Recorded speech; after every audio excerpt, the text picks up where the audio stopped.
Good morning. I remember my first job interview. It was for the role of assistant producer at the London studios of Channel 4. I went in prepared, overflowing with confidence, and gave them a 5-minute presentation with 10 reasons why I deserved the job. After I had wowed them with facts, figures, and diagrams, the head of the panel spoke. "Well, that's all well and good," he said, "but there's no experience on your CV." I started to launch into another spiel about my unique qualities that made me the best candidate when another panelist raised her hand and interrupted me and said, "Kojo, this job is about solving problems and you have never even had a problem." That shut me up. Now, I had walked into this interview with my head in the clouds, filled with the unassailable confidence that I deserved the job and would therefore get it. I believed I deserved it, so I was simply showing up to, take it. To be told that I hadn't the requisite experience stopped me in my tracks somewhat. But over time, I have come to realize that the job market is pretty much a perfect reflection of life. Before status comes experience. In church the other Sunday, the preacher reminded me of the story of Moses. After accidentally killing an Egyptian who was flogging a Hebrew, Moses became an outcast among his own Hebrew people. So he went off into the wilderness, where he dwelled for many years. Now, by the time he saw the burning bush and returned to Egypt to fulfill his destiny and free his people from Pharaoh, Moses was 80 years old and had acquired decades of valuable desert survival experience. No wonder he was able to lead his people through the wilderness to the promised land. My dear friends, many of us are in the wilderness right now. Our lives are one massive, never-ending problem. We are struggling despite our best efforts. And everyone tells us that our breakthrough is round the corner. But let's be honest, we need that breakthrough right now, this week, this month, by the end of this year, because we have suffered and because we deserve it, right? We look to God for a miracle to take us out of our life of hardship and bring us to a place of prosperity. Every morning we wake up and we start our day with a prayer. Then we open our eyes and our debts are still there, our bills, our nagging wife, our lazy husband, our hungry children, our faulty car, our stressful job, our abusive boss, our vindictive colleagues. We pray and pray and pray, but the life we seek to escape from is right there waiting when we open our eyes. So we start to wonder whether God will ever answer our prayers. But what we don't realize is that the stress of our present situation is actually the first part of the answer to our prayers. Before you are recruited for success, you need a strong CV of problem-solving experience. And you can't have that without ever having problems. We want our lives to change because we deserve it, but our lives will only change when we are prepared for it. The beauty of it is that there's no set formula to how soon your CV will be complete. You don't know on which date you will finally be prepared. Moses came into his destiny after he turned 80. But David, on the other hand, came into his when he turned 15. When he declared he would fight Goliath, King Saul took one look at him and shook his head and said, "You're just a boy. This guy is going to eat you for breakfast." But David was not afraid. "Your Majesty, with all due respect, you don't know what I've been through. I've been tending to my father's sheep alone in the wilderness for years. I fought lions and bears and killed them with a single stone. I am ready for this guy."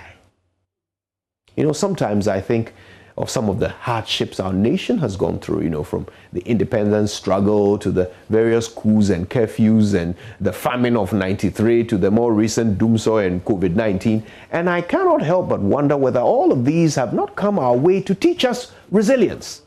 The question, however, is did we learn? I guess we're all about to find out. My dear friends, the problem you're facing today is part of the answer to your prayers. If God will not expose you to a temptation that you're not equipped to face, then He certainly won't expose you to a blessing that you're not qualified to receive. Before status comes experience. Before success comes problems. Before reward comes toil. Before the promised land comes the wilderness. My name is Kojo Yankson, and I'm thankful for my problems because they herald my blessings. Good morning, Ghana.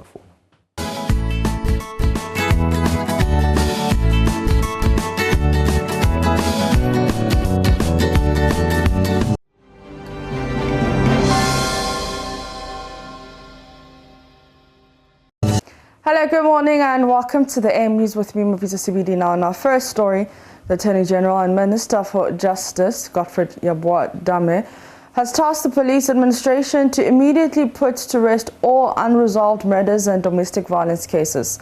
Mr. Dame, in a meeting with the police hierarchy, including IGP James Opombonu, stressed the need for the resolution of the outstanding cases, including the murder of journalist Ahmed Swaleh. He asked the Director General of the Police CID to present a report on the investigations to his office within a week for advice and action. I would also draw your attention to various unresolved crimes. Indeed, there has been quite a number of unresolved murder cases. Key among them is the long-standing Ahmed Swaleh matter.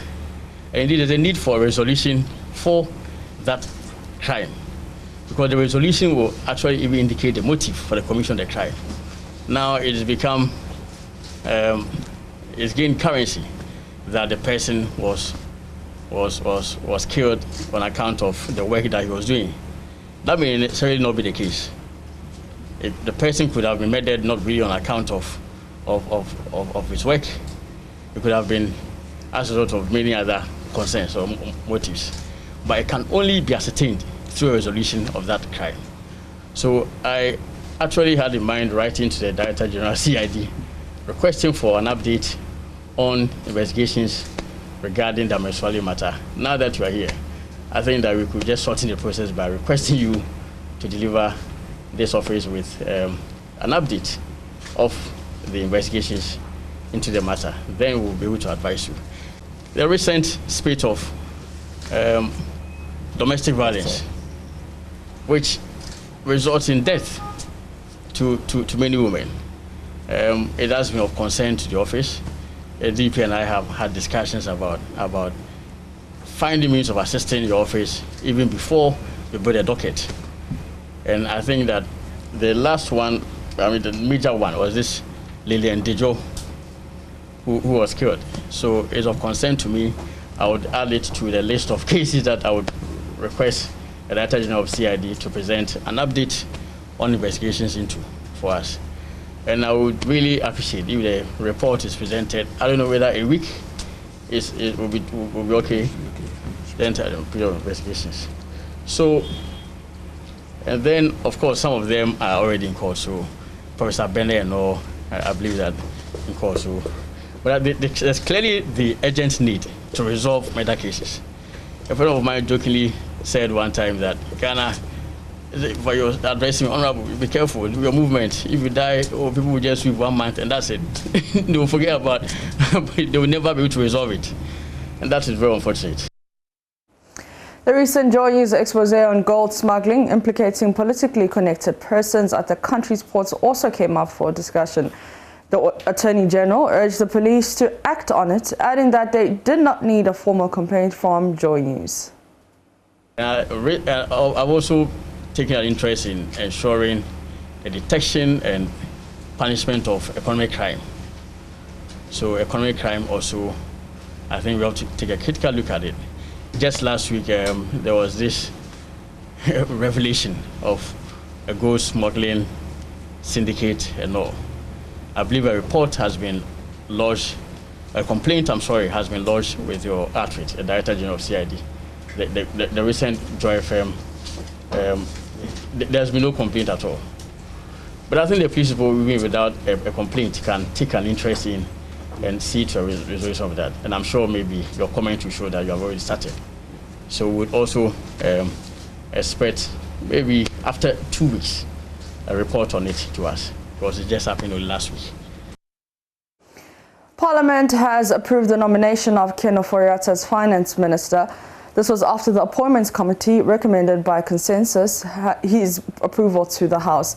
Debating the report of the committee, several MPs from the minority side raised reservations over the answers the minister gave when he appeared before the vetting committee. The minority leader, Haruna Idrisu, described the minister's performance before the committee as unsatisfactory, insisting the minister must furnish the committee with details on the recruitment of Mackenzie as revenue collector for Ghana Revenue Authority. Majority Leader Osei Chairman Sabonsu, however, assured that will be done, saying the minister will be available to provide further clarity to the concerns raised by the minority. First Deputy Speaker Joe Osei Owusu put the question for the vote. The committee has recommended that the finance minister be approved by the House, and the committee came to that conclusion by consensus.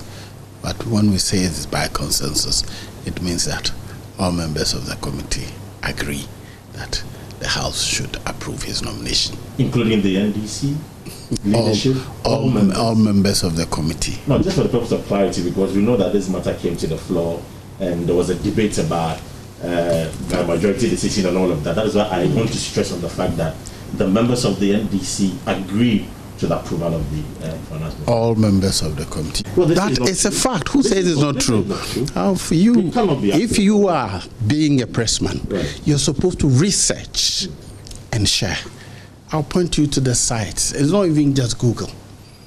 It is stated clearly that is how they interact with God.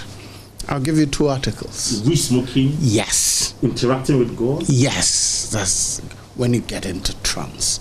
That's meditation with God. That's their belief.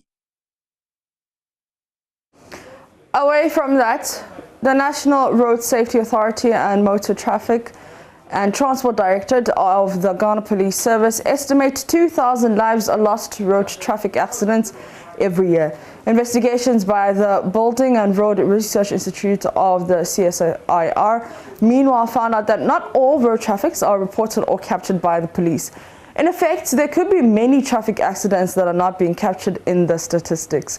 Transport consultant and senior research scientist Dr. William Zaka also tells Seth Kwame Boateng many of the accidents that occur could have been avoided. When you go out, it's always the case that we are unable to retrieve all the data from the police. So there is some level of underreporting, which we have identified from 2 sources. The first one is what we call non-reporting, where the crash occurs, it's not reported to the police, and so the police have no knowledge on the crash. So it is not in our database. As I said, we go to the police stations for the data. It's always the case that we are unable to retrieve all the dockets from the police. So there's that level of also under-recording. This we are aware, we've done some studies, we've estimated the level of reporting, and so we have correctional factors which we can use to get the actual number of crashes which is occurring on our roads. But this we see from the study that we did on underreporting, for instance, it's always the case that when the crash is serious, when it is fatal, it is reported. Usually the crashes which go unreported are the non-serious crashes, damage only. Someone runs into your rear, there is a mutual agreement between the parties, it is settled, and so it is not reported. But when the crash is fatal, mostly those crashes get reported. Away from that, it is a daily struggle for drinking water at the Zingatanga Zone community at Kalbir in the Bolgatanga municipality of the Upper East region. The only borehole, serving about 600 people in this community, is no longer functioning correctly, barely 1 year after its construction. Often, after filling just 2 basins, the water stops flowing and community members have to wait for several hours before they can get a little water again. Correspondent Abutori has more. It is a normal day at the borehole as residents of Zinga Tangazuo fetch water for domestic uses. He pumps for less than a minute. The water stops flowing. Ayimbire Adira, whose turn it is to fetch the water, is a full-grown, well-built man with lots of energy. He is only trying to fill up his little plastic bucket for an evening shower. But his aggressive pumping of this borehole is yielding no results. Adira is getting tired. About 5 minutes have now passed. The water is now only flowing like obstructed urine. Ayimbiri Adira tells Joy News this is a daily ordeal for the people of Zinga Tangazuo.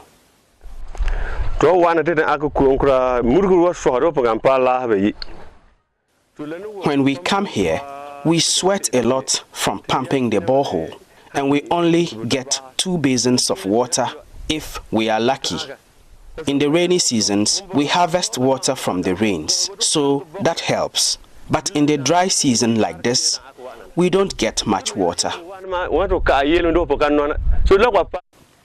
The residents of Zinga Tangazuo here at Kalbion tell Joy News some of them often have to travel some kilometers to other areas to get borehole water. There's also one borehole there, but it's too far for us, about 1 kilometer. And sometimes because the community is so large, a lot of crowd is there. So sometimes the women have to go to the riverside to even excavate the soil before they can get the spring water. Our animals do the same thing.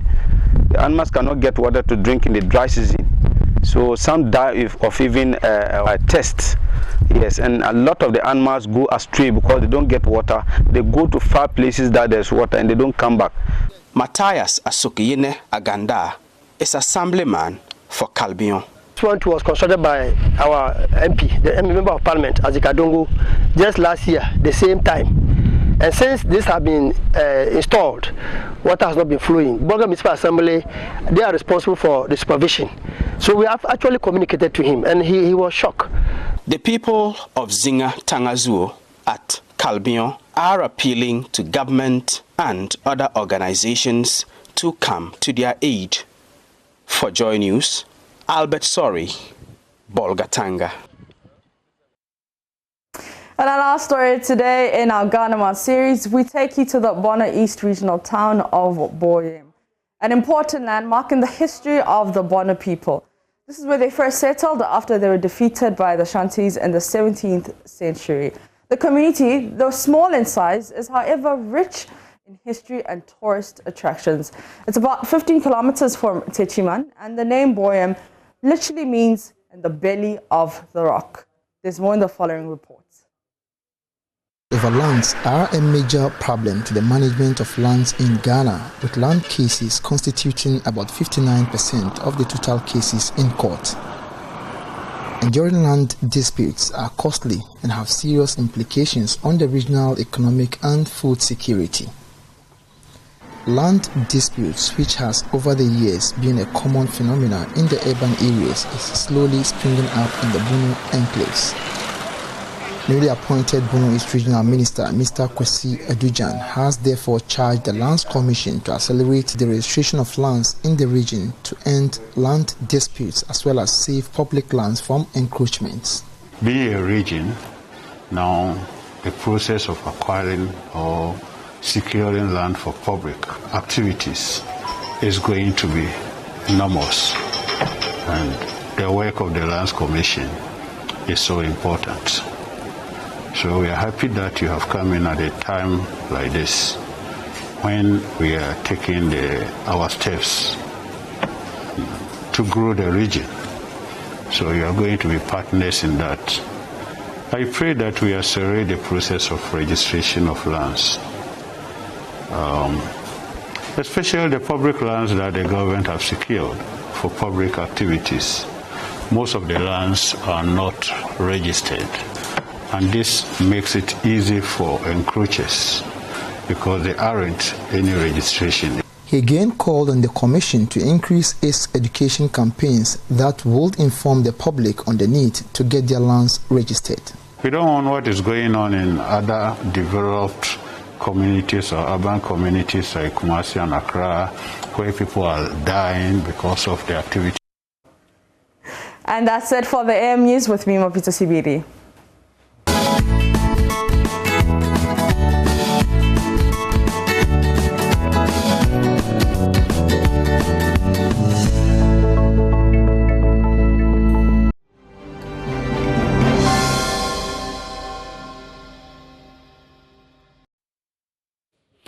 Well, welcome aboard the News Review segment of the show. This is where we dig into the papers, let you know what exactly is happening. Another beautiful morning. Thank you for joining us. And introducing, in the blue corner, Joseph Akable. Oh, I thought normally they would do the weighing in terms of pounds, but I don't remember my weight. You don't. What was the last time you checked, though? It's been a while. It's been a while, yeah. Charlie, I think the last time I checked, even then, I was under the weather, but I was around 77. Okay, so I guess kilos. I should be less than that.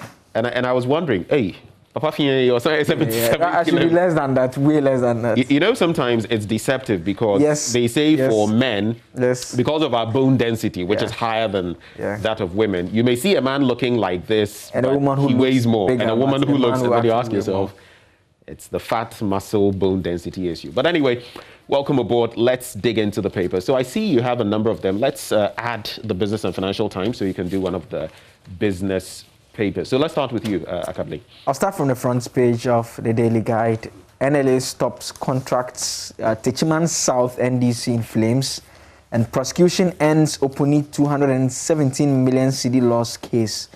And no showdown, MPs approve Oforiatta also on the front page. The back page of the Daily Guide, GFA bans Wamanafo Park after referee's assault, and Real Madrid jersey for Nana at 77, and referee begs Ronaldo for disallowed goal, also on the back page of the Daily Guide. So that's an interesting one. I think both the president and the vice are fans of Tottenham Hotspur, right? Yes, Tottenham, yes. Tottenham Hotspur fans. That's an interesting, I mean, both of them. Yes. Why did Why did they something? It's their UK. It's their UK experience. You know, the president had middle school outside, and the vice also, one of his universities was also in the UK. So I guess that's where the connection started from. But I mean, you know, the Real Madrid fans are also talking that, I mean, there's only one team in Spain. That's how come he was in Spain and they gave him one jersey. But I vehemently disagree about the claim that there's only one team in Spain. So quite a lot to digest there. Anyway, let's get into the Daily Graphic now. Speaker revives debate. Parliament needs new complex. And that's something else that Alban Sumana Kingsford Backbin has brought up. We'll be delving a bit into that. There's also President Akufo-Addo woos Spanish investors. And he should have had me tag along and I'll speak some Spanish, intervene. But you never know. Produce report on Hussein Swale. AG requests IGP. Picture there of Mr. Godfrey Yabwa-Dame, the Attorney General, and then Graphic Business Stanbic Bank meeting today. We're going to be bringing you lots of details about that when we connect after sports. The middle spread of the paper, President Akufo-Addo woos Spanish investors. That's the story there. The same ones from the front page. And then the back page, Ghana launches Easter chocolate scorecard. That's an interesting one. And then man in police grip for beating wife to death. Gallo is the suspect. We'll be bringing you more from the Daily Graphic when we get into the details. Let's check out some more headlines. The front page of the Ghanaian Times now, Ghana's safest country in West Africa, President assures investor community in Spain, and 271.3 million financial loss trial, AG closes case against Opuni, and big boost for education, government to increase tertiary enrollment to 1.5 million students, and Parliament approves Keno nomination as finance minister, also on the front page. The back page has this story about ECOWAS organizes workshop on anti-money laundering in Accra. Government appeals to World Bank support for affordable housing. Also, the center spread has that story about Ghana being the safest country in West Africa. The president informing investors. Well, let's look at the Economy Times. And whenever we talk about Ghana being the safest country, which practically is true, I always shudder a bit because that safety or that stability is hinged on certain things. And I was mentioning this yesterday. Money laundering is becoming a thing in this country. And what usually follows money laundering is terrorism. And in the sub-region, I also mentioned that, in Burkina Faso, I remember once I was in Ouagadougou, and just a short while after I left a certain enclave, a popular enclave with a lot of hotels, there was a terrorist attack. So I could have been caught in that. It tells you about how real these things are. And it's happening all around us in the countries surrounding us. So we really need to watch it before any of this comes our way. The Economy Times this morning, Ghana records lower trade surplus. Then after faces danger as skepticism among Africans grows. That's according to a new report. Interestingly, today, in that graphic Stanbic breakfast meeting, the after is being spoken of and how, businesses and all of us can leverage it. Government plans to rake in $885 million of oil revenue for 2021. When you go to the middle spread of the paper, Ghana Mining Week development sponsors outdoored. Ghana Cares program implementation will see economic growth rebound to 5%. That's according to Oforiata. Now, when the finance and economic experts start making the projections, sometimes I take them with a pinch of salt, especially when COVID-19 is ravaging your economy. Here we go again. Then on the back page, thought to be revitalized as government dismisses divestiture rumor, and then pervasive mismanagement cause of economic woes. That's according to an economist, Dr. Kojo Mensah Abrampa. That's it with the Economy Times newspaper. The Daily Dispatch now, I have not thrown my support for Alan or Baumia. It's too early. Kennedy, Japan. The 2020 parliamentary results on page 51. Why is it wrong for pastors to own a plane? Ajinasari quizzes. And who will be Baumia's running mate, Mensa Bonsu or Opoku Prempe, is what the Dispatch is asking. The back page has that story about Kennedy, Japan not supporting anyone yet. And who will be Baumia's 2024 running mate, also another story on the back page of Daily Dispatch this morning. Well, the founder, the presiding bishop at the Parish Chapel, just because you made mention of that one, he's also been mentioning that it is really bad for, congregants to leave their pastor to be poor. Yeah. But how about the reverse? Because a lot of the time, you look at some of these big churches and big pastors. Yeah. Only yesterday when I was reading a bit about Pastor Chris Oyakilome, and he's one of those who have come out with some theories with regard to COVID-19. Forbes estimates that he's worth between $30 to $50 million. But wow.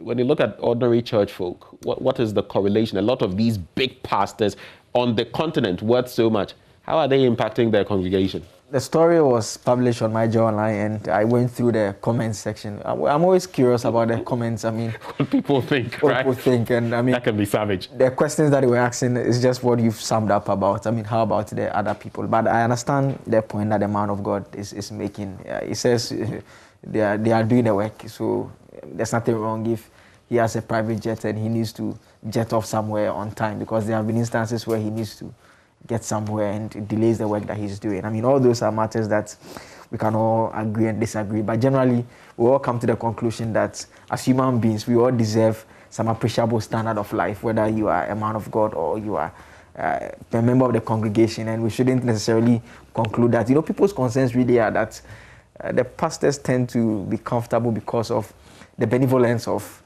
the congregants, and the congregants, when they are in need of help, sometimes the church as an institution is unable to help them. I know churches. But should they be overly comfortable? There's been this debate. People say, so Jesus himself, he walked, and the Bible says he walked. He was walking around, and around that time, that was the normal means of moving from one point to another, and that even when he used a donkey was like a limo at the time. It was a luxurious, form of moving from one point to another. But he didn't have, this was a man who the Bible tells us he wept. There were times when he would say that, look, foxes have lairs and all of that. The Son of Man has nowhere to lay his own head. He thirsted like all of us do. But how are our men of the cloth and women of the cloth now? How are they following his example? I mean, I'm not saying that you can't be a pastor and ride in what are some of the fancy, a Hummer, for example. We see some of that, but you look at the equation between them and their congregants. And that's why I usually bring this to the fore, not because I'm Catholic. The Catholic Church is probably the richest church in the entirety of the world in terms of finances. But look at the footprint they have on most countries, schools, hospitals, and the rest. Think of the hospital facility in Bato. Think of many of the A-class schools you have in the country. You get it. That's a footprint.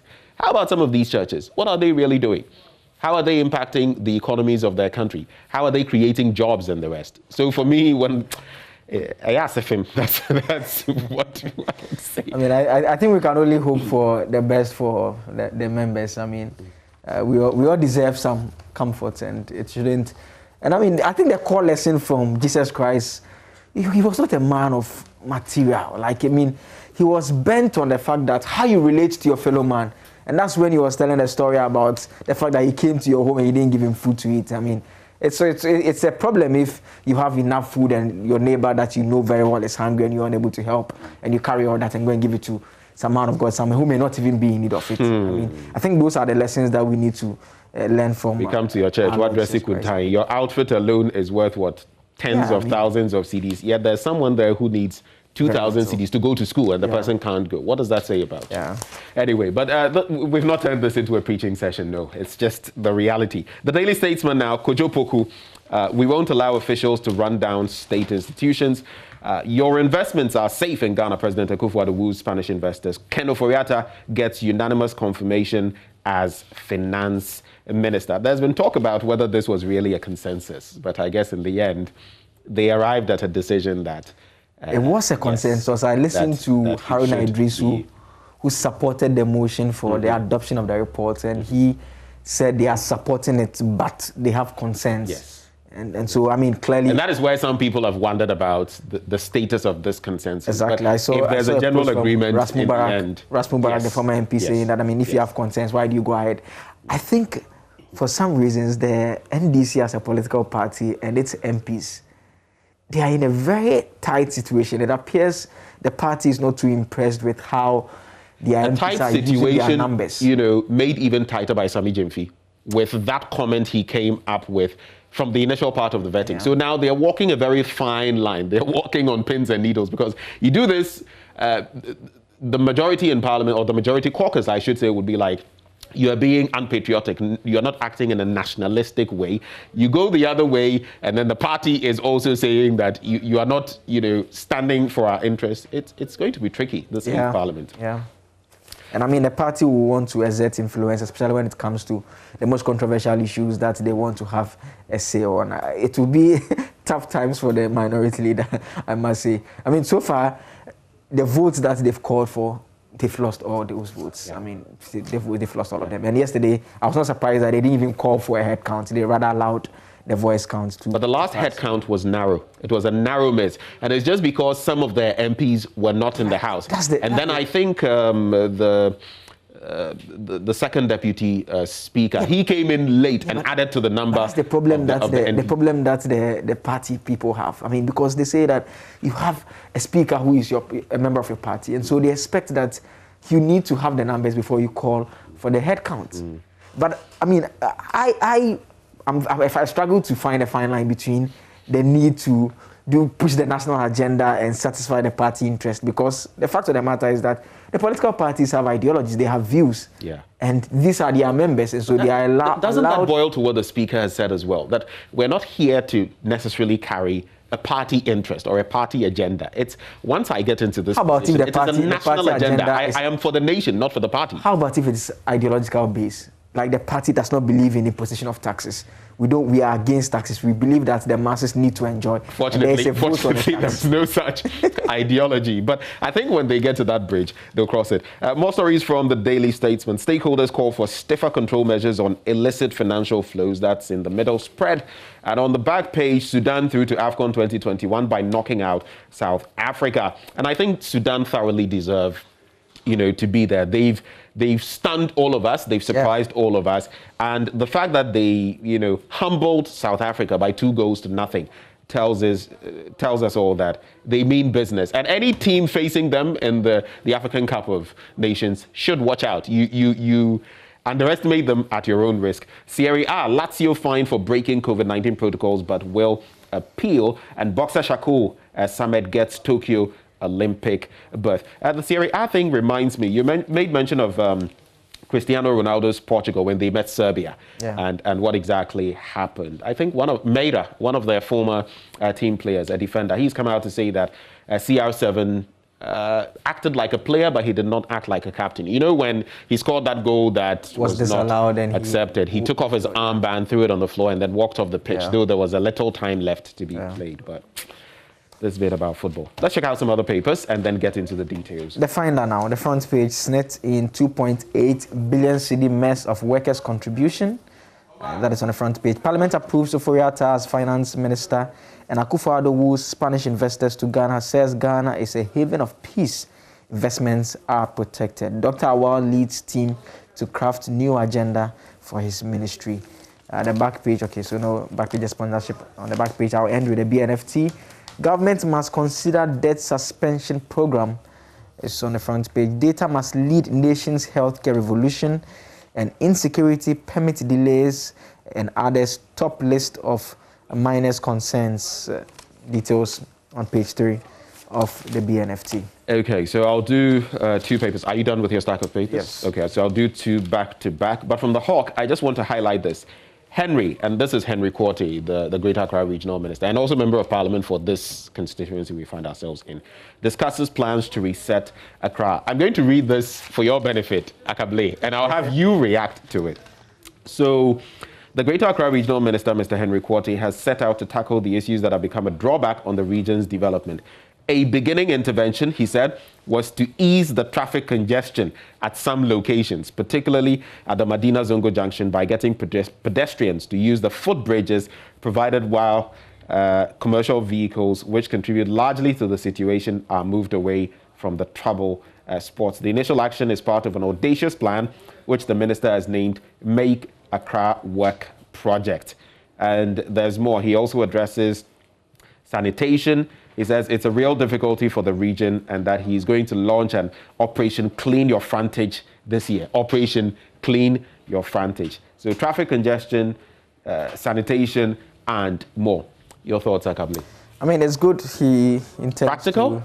I mean, you see, I've always said that problems that are of this magnitude, they require a comprehensive plan that has execution timelines, has finances attached to it. I mean, sloganeering is good. Clean your frontage. I mean, so you expect people that to word clean. you just used, it just sums it up for me, sloganeering, because we've seen too many of these. I want to see walk and less of the talk. Yeah, I mean, but I wish him well. I mean, he seems to be determined. I read some weeks back, he had meetings with former AMA Chief Executive Officers, Accra Metropolitan Assembly Chief Executive Officers, to have discussions on share the experience and how they can change things going forward. I genuinely wish him well, but I think he should go a step further and have a broader idea of what specifically he wants to do and how the state can take responsibility for some of these things, because we've seen over the period that when people are left, we see people sweep their homes and push the rubbish into the gutter. We see it all across. Yeah. I mean, the state needs to take matters in its own hands and deal with this issue of sanitation, because courting the support of citizens over the period has not achieved much. And it's very unfortunate if you are, watching us and you engage in that act. I mean, it's not the very best at all. All right, we have some 11 minutes to wrap up with the papers and then go online as well. But let me wrap up with the headlines from the Punch newspaper. Bagman sets high standards for speakership. Nkwanta South MP supports military and police. Also check out some stories about your new Trepone NPP MP, Honorable Abdul Razak Tahidu. Then there's this one, Oforiatta unaware of KIA's 600-bed hostels. Those stories in the Punch newspaper. Let's check out the details now. Akable.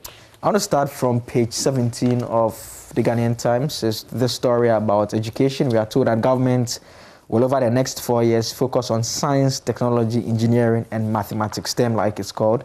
Education as it seeks to increase enrollment from the current 547,000 to 1.5 million students as part of the strategies for the rapid socio-economic development of the country. Minister of Education, Dr. Yaosei Duchim, has announced.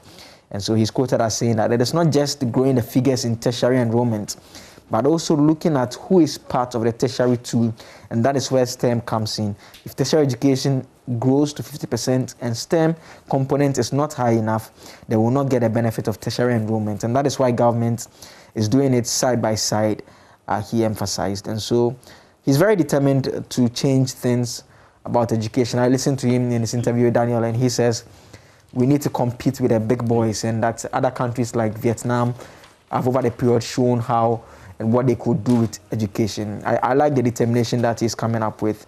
There's a big challenge that we will all be confronted with eventually when the increase happens.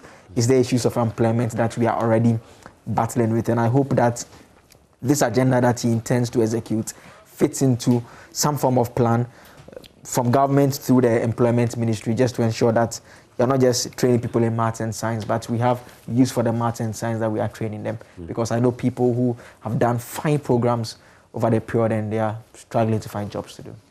Well, that's an interesting point you make, but I always look at the, yes, progress, but the retrogression as well in many aspects. You remember it should be in the 80s, thereabouts. You remember when the embargo was placed on Cuba and all of that, and there was a lot of friendliness between our own president then, Jerry John Rawlings, may his soul rest in peace, and Cuba's also fallen hero, Castro. And what Cuba was able to do when it determined that it was going to work on its educational system, the gap between the illiterate or the unlettered and what they were able to achieve in a matter of years. And today we bring in doctors from Cuba. In fact, I benefited from a government scholarship. I spent a year in Cuba, of course, on merit. But when you go there, you realize that there's a premium on education. So a lot of the time we talk big and we'll do this and we'll do that. But other countries that we were rubbing shoulders with, countries that we were, so to speak, better than, came from behind and have come to beat us. Something like malaria. I think recently I read about some vaccination tests going on and all that against malaria. Cuba eradicated malaria a long time ago. Yes, they have dengue fever and other things. But sometimes when I hear these stories, I always just want to sit back and think. We've had so many opportunities. We've had so many things. Look at our natural resources, yet we're still where we are. And each year, year in, year out, oh, we'll fix this road, something that should have been done maybe 2 decades ago. We'll complete this project, something that has been fallow for about 3 decades. It always appears we take 1 step forward, 2 steps backwards. We have a lot of negatives to cancel out. And I mean, the starting point should be getting some of the things right and right for good, not right such that within a short period, we go back to solve. How do you get them for good when you start something and an incoming administration just wants to start so we're always reinventing the wheel? Yeah, instead of continuing with where the others have left off. And let me start my review from here, because one of the very things I'm talking about is right here on page 17 of the Daily Graphic. Poor road network, bane of development. I know that portion of the paper is not there, so you can see, and this is not the worst of it. If we could just zoom in here, it may be difficult, but you can see just how bad it is. And this is not even the worst of it. I'm sure in your community or somewhere you've seen really bad roads. So the story says, located within the Bono region, the Tyne constituency, which had been a safe seat for the National Democratic Congress until the NPP snatched it in 2016, was carved out of the Winchi constituency in 2004. However, the NDC's candidate in the 2020 election, Mr. Suleiman Adamu, reclaimed the seat with a margin of 2,800 votes. That's just the prelude to this. In an interview with the Daily Graphic as part of its Constituency Watch series, Mr. Adamu said he had categorized all the needs of the constituents into several thematic areas, and when put together, the poor road network stood out as the major challenge of the constituency. Point is, Mr. Adamu, Honorable, what have you done so far with regard to the road? He says to help address the poor road network, he, together with some of the other MPs on that block, intend to send emissaries to government to start the advocacy from that level. We are now starting the advocacy from that level. And just look at this. People plying this road day in and day out. You know, there's something that made me sad some months back. A little girl was going to school. She's asthmatic. And it was all dust stretch, and she had to wear her mask and all of that. But it wasn't good enough to help her. The car broke down on the stretch of road. And at some point, little girl, she wasn't thinking that it could be hazardous to her. So she was there sitting in the car and all of that. The inhalation of dust, guess what? It took her life. Wow. Right here in Ghana. right here in Ghana. There's this one as well. Parliament needs new complex, and the Speaker of Parliament, Mr. Alban Sumanap Kingsford Bagney, has called for a national debate on how to support Parliament to have a functional edifice that will help deepen democratic governance and accountability in the country. It goes on, but the Speaker said he had visited many parliaments across the world compared to Ghana's parliaments with some others in African countries which gained independence after Ghana's, and indicated that those countries had functional chambers and offices that had all the necessary facilities. You know, this always reminds me of just a couple of the chamber. You know, drop the chamber. Drop the chamber. I mean, but just a couple of questions. In those countries, did he see their roads? Did he see their schools? Did he see, I mean, that's a good accommodation for people? Did he see all those things? I mean, I'm just wondering. I mean, can't just go and see chamber and come back. I mean, there are a lot of... So what are the differences? What are the other things he saw? Let me see whether he states any of those countries. At least not mentioned here. Yeah, you should look at their roads and their schools and all the other things that make the citizens proud and say that this is my country that I belong to. I mean, Parliament is fine. It's okay as it stands for a country at this level. It's okay. We don't need a new chamber. I mean, the chamber is fine. They may have issues. They are doing business. They are okay. So for you, they should still drop that chamber. Schools, yes. I mean, I'm surprised this is coming up again. I mean, I thought this was an agenda that was budgeted for good. But, I mean, we'll obviously interrogate those issues. Have you followed the Suez Canal bit with that giant ship blocking it? Well, yes, finally moved. On the BBC, they were talking about it practically every day for about a week. Yes. And Egyptian President Al-Sisi thanked Egyptians for their efforts in ending the crisis. He calls it a feat for Egypt. Yeah, we're discussing it, and a few of my colleagues who are interested in maritime law and issues of breach of contract and recovery of losses, among others, because people were losing revenue. They couldn't use their canal. There were ships that had entered into contracts to deliver items to people, and they were supposed to use it, and they were not going through. They were having a discussion about whether all those people could recover damages as a result of the loss suffered from the ship blocking it. I mean, it's good that they were able to move it finally. It saves some money, but I mean, I'm looking forward to the legal issues that will arise after this incident. There's an interesting bit. It's an opinion piece that asks, COVID-19, punishment from God. That's on page 7 of the paper. You can grab the paper to check out other details. Let's wrap up with maybe a story or two briefly, and then we'll go online to check out what My Joy Online is saying. Just the bit about no showdown, MPs approve of Oriata. I mean, we touched on that story briefly. The NDC's members and their concerns, and the fact that they ended up approving him. But the other story here is the prosecution ends the Opuni 217 million cedi loss case.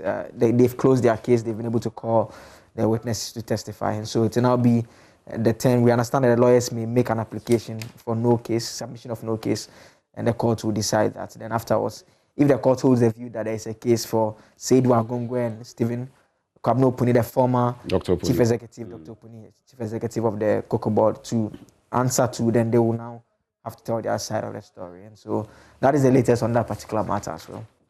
We can do the online now, Ben. Well, let's quickly check out My Joy Online, check out a few stories there. And we start with this one. Esiedun Ketia appointed member of Parliamentary Service Board.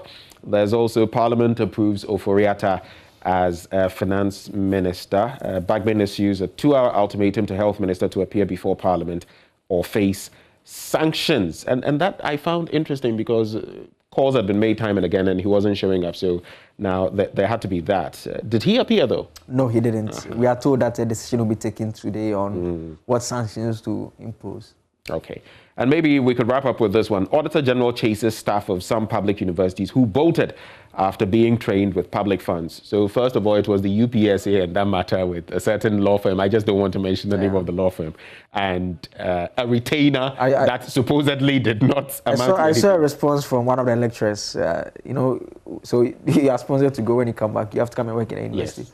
The man said, look, no. You are bonded for some. He said, no, I've come back. I'm working in another government agency. So it's government money. So it's still the same government. It's the same government money. So I don't have to necessarily come to the university. But the university, they are going after him. They are trying to retrieve the money. The Auditor General said they should retrieve that money. Well, still, you could say the ghost of Dobelevo still haunting people. That's how we end the news review. But don't you forget, coming up next is sports. And after that, we connect you to the Labadi Beach Hotel, where that breakfast meeting, Graphic Stanbic breakfast meeting, is taking place. Do stay. We'll be right back.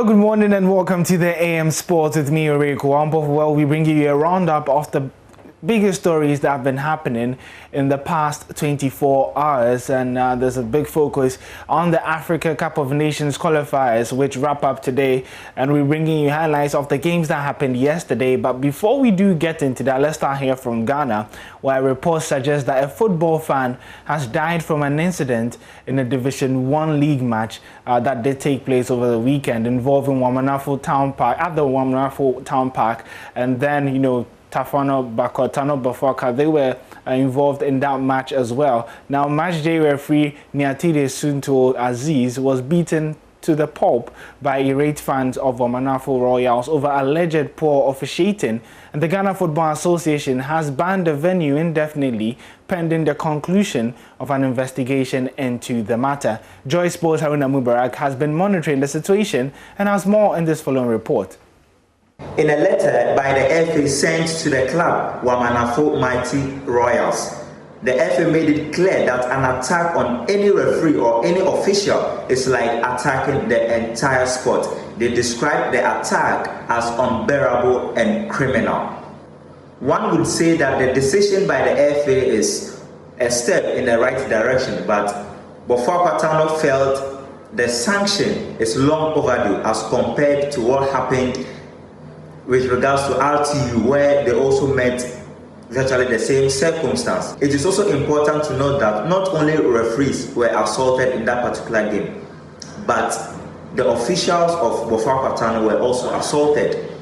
The head coach was assaulted, he was pelted with stones. The CEO of the club, Alfonso Kojo, was also assaulted. I spoke to him earlier, and he sustained cuts in his hands and at his back. He had to go to the hospital this morning. However, the interesting thing to note is that the assistant coach called Anthony Harbour was not harmed because he is a military guy. We understand the frightful scene unfortunately led to the death of one supporter. He feared for his life, and in a hurry to flee from the scene, he drove and collided with a motorcade carrying woods. Afro Royals will travel to Sunyani this weekend in a Division 1 league game. We are yet to see whether the fans in that particular area will retaliate or they will leave things like that and then move on.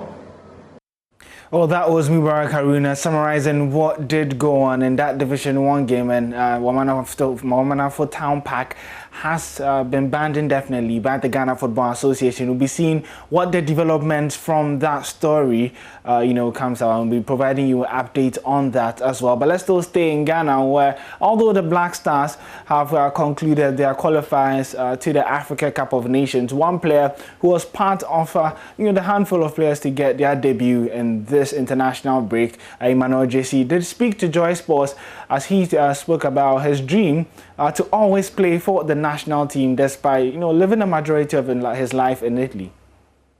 For me, when I started football, my dream, because I'm ambitious, my dream was to play for the Black Stars. So when I started football, even my dream was to make to the Serie A.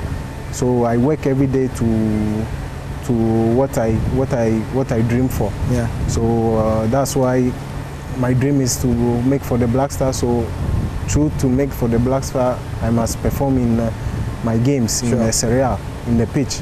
So as I was performing, I know that with hard work, one day the call-up will come, and it came. So it did come. I mean, you've had what, 4 goals, 4 assists, 5 assists, yeah. 5 assists, yeah, 5 assists, 4 goals and 5 assists this season. Tell us about how the call came, where you were, how did you feel?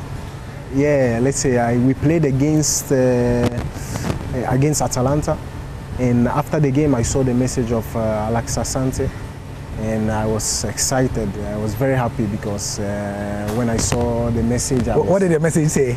Yeah, he said, hello, I'm Mr. Alex Asante. I need your team's email, or because I want to send the head coach want to invite you for the 2 games in the Black Stars.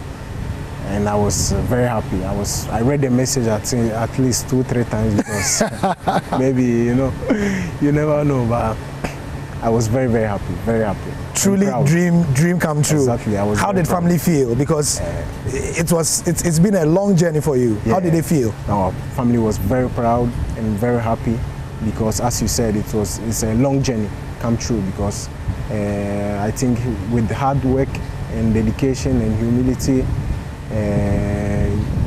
you can nothing is impossible in life if you are determined that you want something and you keep on fighting and you put on hard work and humility, you can reach there.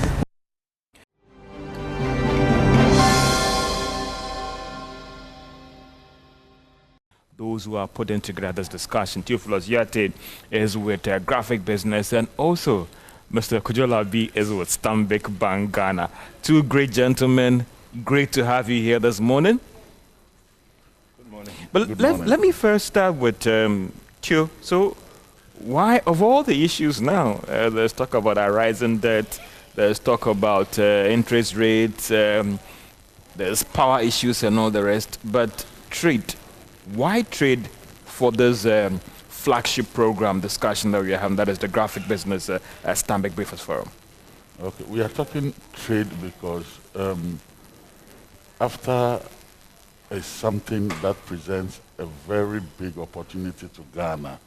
After is something that can potentially change the game for us as a nation, not just the nation, but Africa. So beyond the discussions of debt, beyond the discussions of power challenges, beyond all these discussions, we are looking at a much bigger picture, and we are looking at the brighter side of life. And we are saying that, look, in spite of all these challenges, there is this big game changer that if we try to position ourselves well and tap into this opportunity, really it will transform our economy. So basically that is the reason why that informed the decision to choose trade rather than any other topic.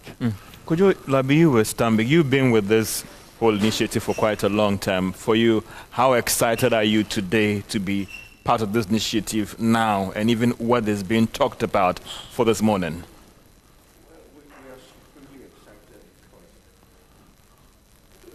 Just under 60 years ago, Africans will remember the OAU was formed. At the core of what the union was preaching was integration. Integration, not just political, but economic. So if, after a number of missteps and a few other things that have happened, AFTA has come into being, I think every African should be happy. I come from Stanbic Bank. We are part of the largest African group in terms of financial banking. The core of the Standard Bank Group is that Africa is our growth, and Africa is our home, and we push for growth. It's your playground, some would say. So we operate in 20 African countries. We want to ensure that Africa grows, the economy of Africa grows. So if Africa is our home and we drive our growth, and AFTA has come to see to integration. Integration is just about pushing for much more cross-border trade, simplifying processes, and all those things that can happen. Theo mentioned Ghana. Yes, there's something in there for Ghana. But of the 55 African countries, if we have much more trade happening, I'm sure economic development means that you have a lot of things happening. What you produce in Ghana, what somebody produces in Nigeria, we can go over our borders and do trading, and then all the other blocks that we may be trading with. I mean, you and I know that intra-African trade is a very small portion of all of our economies. And if we get this higher, if we get this reaching the next level, you definitely would expect that many people on this continent will benefit from it. That a guy who trades, let's say, Ataji, I like to use that example, or whichever local produce we have, would have a bigger market. He may know about it, but isn't it about time for them to get to know about the best practices, the good things to do, so that it becomes easier, a bit more seamless? And that's why we come in, because, like I said, in the countries that we operate, we facilitate trade. We facilitate cross-border trade. And I think we have the expertise for that. And we bring that on board, and we are happy that that is what Africa is pushing. And we are just adding our widow's mite to ensure that great things happen on this continent. Let me come to Chief Losiate. I mean, the reason why we are here. So, for viewers who cannot come in or be here presently because of COVID-19 restrictions and all the rest, what should we be expecting today in a few minutes or maybe an hour from now in terms of this whole breakfast show? Okay, so those who cannot join us here in person, they can watch us on JoyNews or listen to us on Joy FM. They can also follow us on the digital platforms, on our Facebook, Daily Graphic Facebook. It will be live there. It will be live on Stanbic Bank Facebook wall. It will be also live on our digital platform. That's the Graphic Communications Group digital platform. So they can connect wherever they find themselves, whether in Ghana or outside Ghana. Now, the expectation is that we are coming to look at the opportunities that lie within after. Trade opportunities, business opportunities. I mean, even how to formulate policy, how to shape policy in a way that would favor us, in a way that we can, I mean, say that, look, oh, okay, so this is what we need to do, so that the policies would guide those actions and those initiatives. So basically, by the time you leave here as a business person, as a policy maker, you are better informed. I mean, you would be in a better place to make informed choices because of the kind of discussions that will take place. I have had the opportunity to see those who are coming to engage us for this discussion. I know there's a rep from AFTA because the general secretary or the couldn't make it because of some travel issues and all the rest. But there are two other critical persons on this platform, or they're going to lead the discussion. Tell us more and why you decided to settle on these persons to join us for this discussion. Okay, so we have the Trade Minister himself, Trade and Industry Minister himself, Mr. Alan Tremantin, giving the keynote address. He's our keynote speaker. He would lead bare everything about AFTA for us. He would set the tone. And he's coming from government. He's the policy maker. He's also the implementer. And so he's very key in this whole discussion. Then we'll go into the panel discussions. We have the president of Association of Ghana Industries, Dr. Edo Jemfi. I mean, he is also, I mean, a very big player, somebody who understands the issue, somebody who leads that. So he will also be there. Then there's a rep from AFTA, who she's the director in trade, in charge of trade and investment services. She also here with us to also ensure that the discussion, I mean, is enriched. Then we have also we'll get a technical person too from Ministry of Trade, in addition to complement the minister as well. Let me bring Mr. Labi in Stanbic Bank, and it is said that money makes the world go round. It makes everything happen and all the rest. But some have said that for this after whole thing to tick, it's about access to cheaper capital to roll things around. How committed is Stanbic Bank? I saw one of your billboard where you talked about Africa is your home.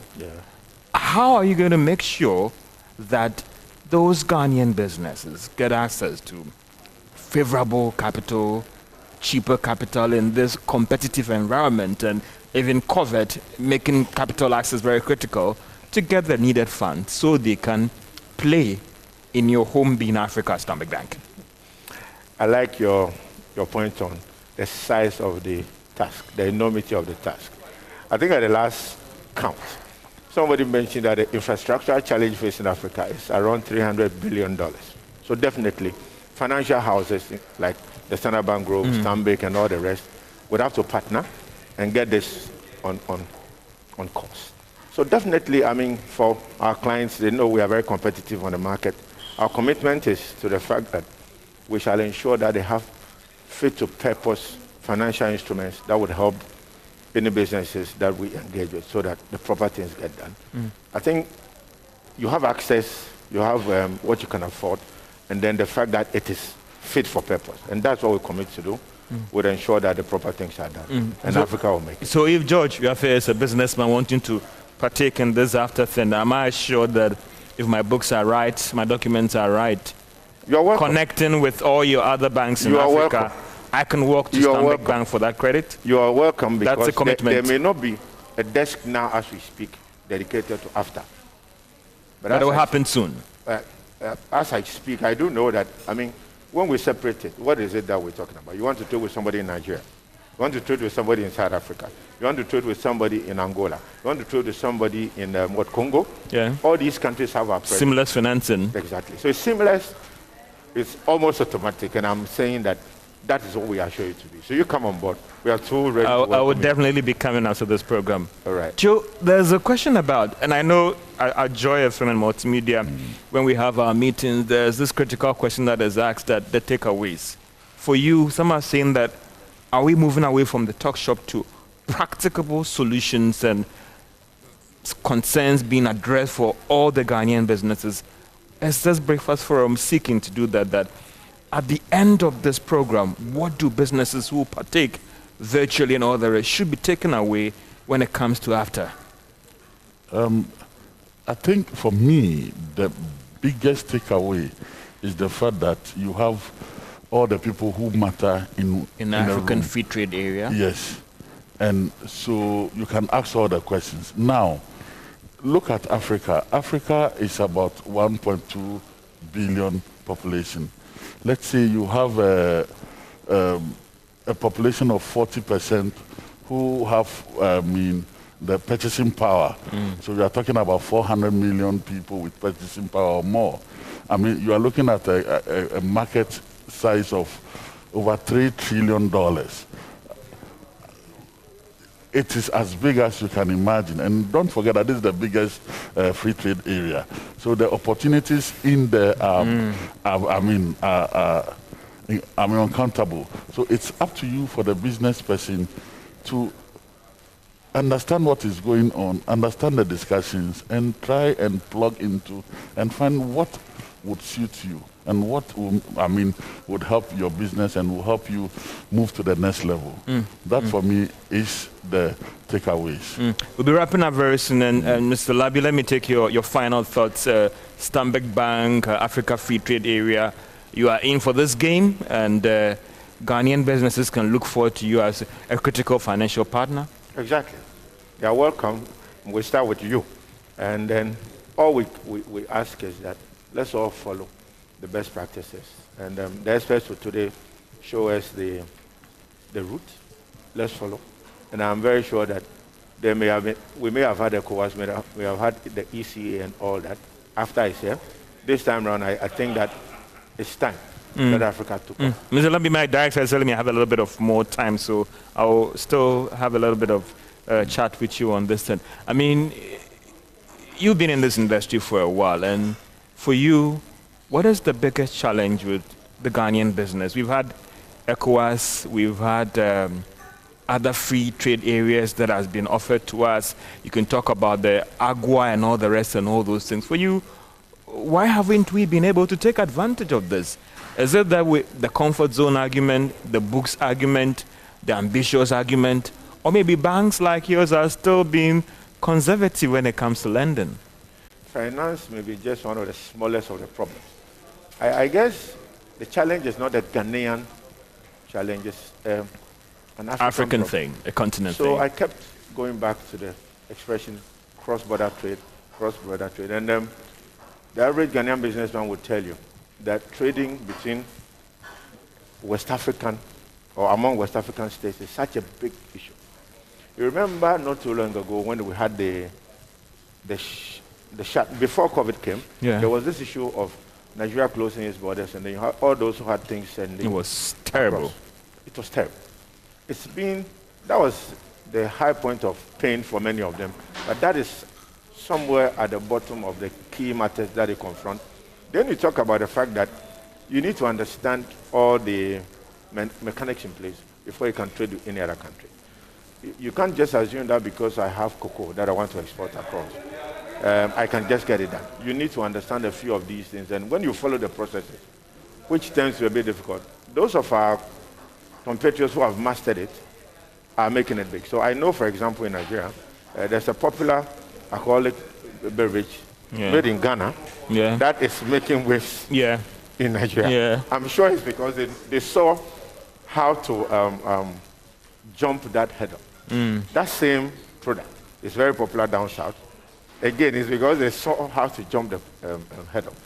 That's why I was saying that when people follow the best practices and get to that point, it's a win-win for everybody. Before the issue around finance comes in, there's no way you can do any business without finances. But if you don't get the structures in place, if you don't get the procedures in place, no matter how much money you have, you can't make it. Tio, I mean, good discussion, but after this, what next in terms of still on the theme of after and supporting businesses that are still interested in taking advantage of this whole pact? Other avenues, virtual avenues where they can connect to get their problems addressed and all those things? Yes, we are looking at that. We are in discussions with Stanbic to ensure that we extend the shelf life of this whole event, so that it doesn't just end here, but we can pick some of the things and run with. I mean, businesses who still have issues will know where to go and how. More of the virtual platforms I'm looking at, not even necessarily the one-to-one engagement, maybe. So that I can connect to these platforms if I still have problems about after and how to do the finance and the education bit as well.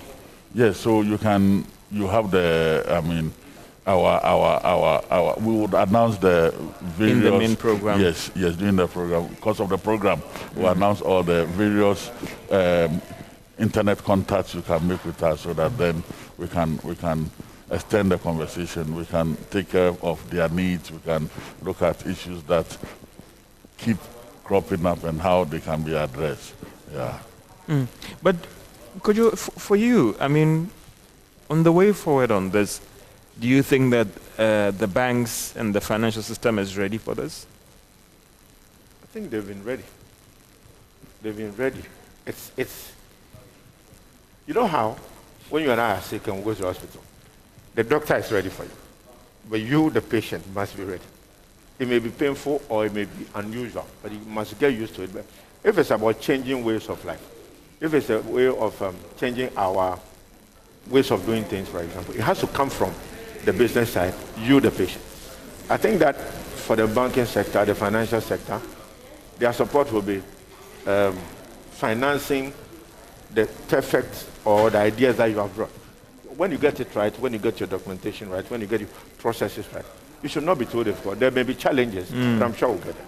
But Mr. I also wanted to ask this question, that how do we, for you, the banks, how do we move beyond just the financing to the technical support? You've had banks who always complain that the books are not good, the guys are not good, but if you see a potential in Mr. Yati, what stops the bank from moving beyond just the books to provide the required technical support, finance the project, and look at the benefit that it brings to the bank as well? I do know that even from our end, for example, we do organized training. In the SME sector, for example, you intervene. You do training for businesses in the sector, and I'm not sure it's so difficult to do the same with trade. You may not do the full gamut of things that are available, but it's incremental steps, improving your books, getting certain things done right, and then you get there. Joe, I mean, let's look at the virtual platform that will be, you're talking about Facebook, so what will be the level of interaction in, as the trade minister is here, how I can connect the trade minister to, maybe I have a project that is pending approval of the After Secretariat, I'm struggling and all the rest. What are the other opportunities that are going to be provided for people who are not here to get a real-time response to their questions? Okay. So they will be interactive. There's somebody who is, in charge of that. So the questions and the comments and all those inquiries that are made, they would, he would collate all and pass it on for it to be addressed. So the ones that need to be addressed here, as in during the course of the program, will be addressed. Then the ones that need a bit of follow-up. So after the program, it needs to be taken care of, will be done. So there's somebody permanently in charge of that. So for those that will not have opportunity to be addressed here, yes, there'll still be a post-program review to get connected to all of them. That is what I'm saying. So some cannot be addressed here. Some of the answers cannot be provided here because it will take more than just saying yes or no here. But I mean, it needs to be followed through, or certain things need to be done. So that one, it will be taken care of. Those ones will be taken care of. But the ones that need to be addressed here and there, what will happen is that our personnel who are in charge of that will just be passing on the questions, and they will be read and be answered by the various panelists or anybody who needs to address it here. Needs to be addressed. Mr. Labi, you believe that Ghanaian businesses are ready for this? I mean, looking at the engagement, that still the apprehension, preparatory mode, sitting as a bank and looking at this whole free trade area.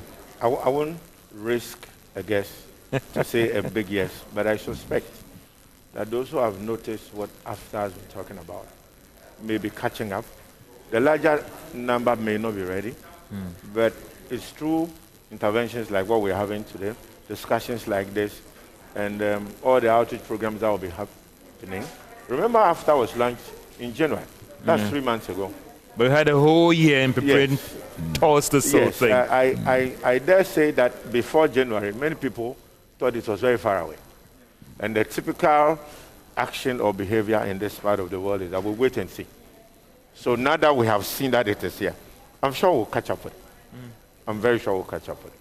I mean, we are, as we speak now, we are a Ghanaian business talking about AFTA today, with Ghanaian businesses to ensure that AFTA becomes meaningful and practical for us. So I'm sure it's one of the ways that we'll get it.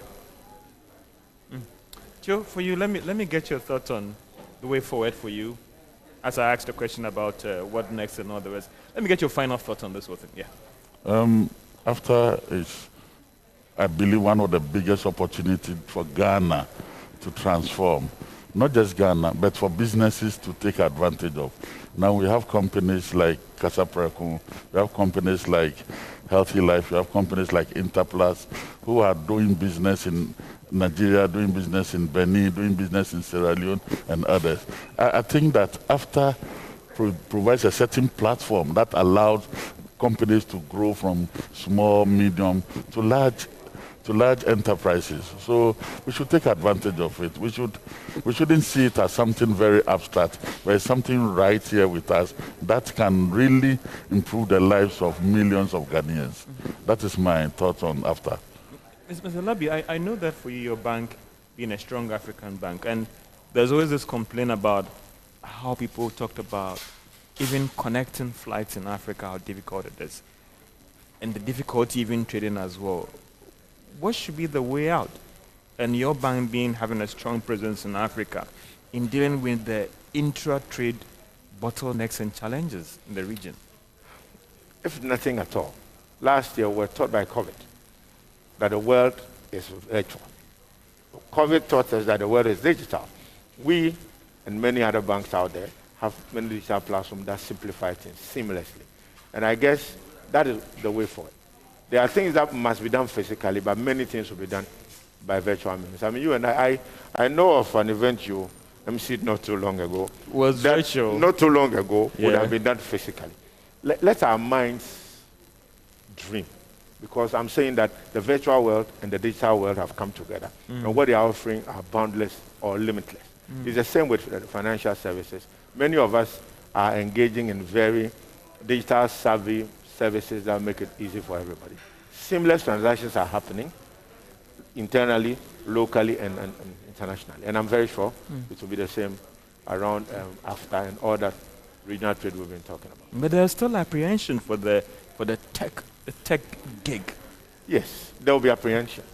I mean, when you get up in the morning, there are fears you have, but you also have at the bottom of your heart the belief that the day will pass by and you'll be successful. So we'll have fears in life. until you sleep finally, you surely have fears, but you have challenges and you have some wins too. And that's how it's going to be with every business. Joe, let me also come to you. Graphic business. So what are you looking forward to the next one, even though we are even about to start this one? Okay, so it happens every quarter. Let's keep our fingers crossed. Our partners are here. We'll come out with another interesting topic, another interesting conversation the second quarter. So fingers crossed. You will soon, after this, you will announce the next one. Yes. And also, just one quick question as well. What will also be the post-event connection with the Secretariat as well, for those who have certain pertinent concerns as well? I've said it before. Would pick some of them and pass it on to them. Now we have very good relationship with them, so it is not a problem at all. Connecting. So we'll be the go-between and make sure that we link the two together to ensure that everybody is happy at the end of the day. Yeah. Mr. Labi, your final words. Well, the day is here. We're continuing with the journey. Let the dreams of our fathers become a reality with a little bit that we can do as one individuals, business people, countries, banks, and so on. And then in another 58 years, the story of Africa, when told, will show that we have indeed arrived. Thank you very much. Mr. Yati, thank you. Your final words. We are happy to have this event, and we just hope that it will be very interesting. People should ask questions, all the questions they want to ask. People should network. It's not just about discussion, but it's about networking too. They should feel free and network and make friends, make business contacts, and take it up from here. That's what I want to say. Yeah. Mr. Kujalabi of Stanbic Bank, Ghana, and Mr. Theophilus here at the graphic business. It's been great talking to you guys. I'm already satisfied in terms of what we should be expecting from this program. But this is just the prelude to the main discussion in the auditorium at the Labadi Beach Hotel here, as we talk about the African Free Trade Area, the success and the critical opportunities out there for you if you are a businessman. My name is George Jaffe. I've been your interim host in here for this pre-discussion ahead of the main program in the journal via our various social media platforms. It will be live on JoyNews TV as well, and all the social media platforms of multimedia, graphic, and then Stanbic Bank Ghana. Over to you guys in studio, the AM team.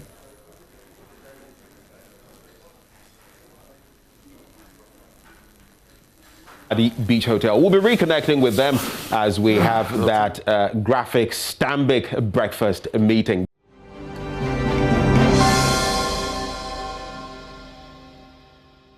But today, in our Ghana Month series, we take you to the Bono East regional town of Boyem, an important landmark in the history of the Bono people. This is where they first settled after they were defeated by the Ashantis in the 17th century. The community, though small in size, is however rich in history and touristic attractions. It is about 15 kilometers from Techiman, and the name Boyem literally means in the belly of the rock. Correspondent Anas Sabit tells us more in the following report.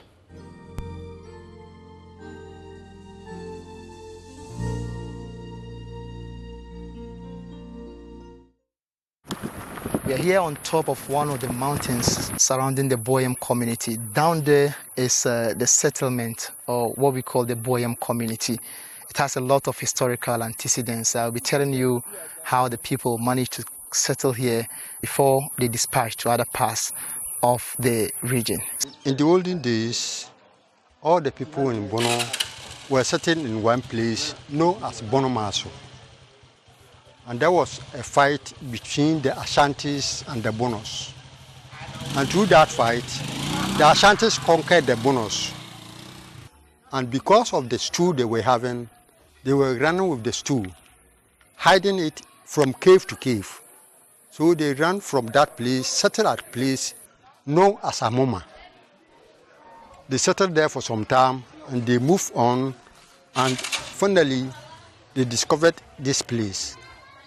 And because of the thick forest that they were staying in, they choose to move from here, the cave to settle here. So historically, you can't trace the history of the Bono people without factoring Boyam, because the people at a point settled here before they scattered throughout the region. We are told that this place became a safe haven for them during those days when they had a beef with the Ashantis. So they settled here at their first place, where they discovered that here is a secret place that they can stay, because it has been surrounded by the rock, and due to the rocks they can easily protect themselves. Because while you are here and anybody is coming, you can view him before the person got into the community. So here was very, very good for them to settle. So they were just hiding in some places while they decided to build up houses.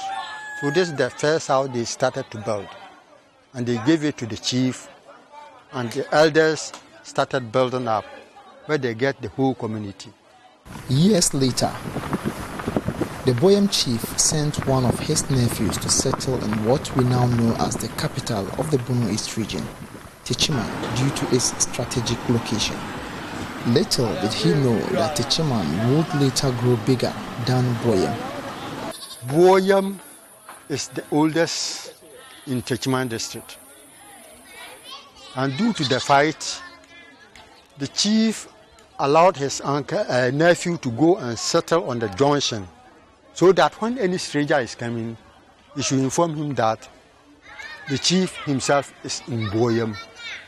So if there is any important issue, then the nephew will come down to Boyam and tell the uncle that there's an important issue, so he needs to go to Techiman and discuss it. At times they can discuss it here, and at times they move to Techiman to settle the case. Finally, Techiman started growing bigger, and it became bigger than Boyam.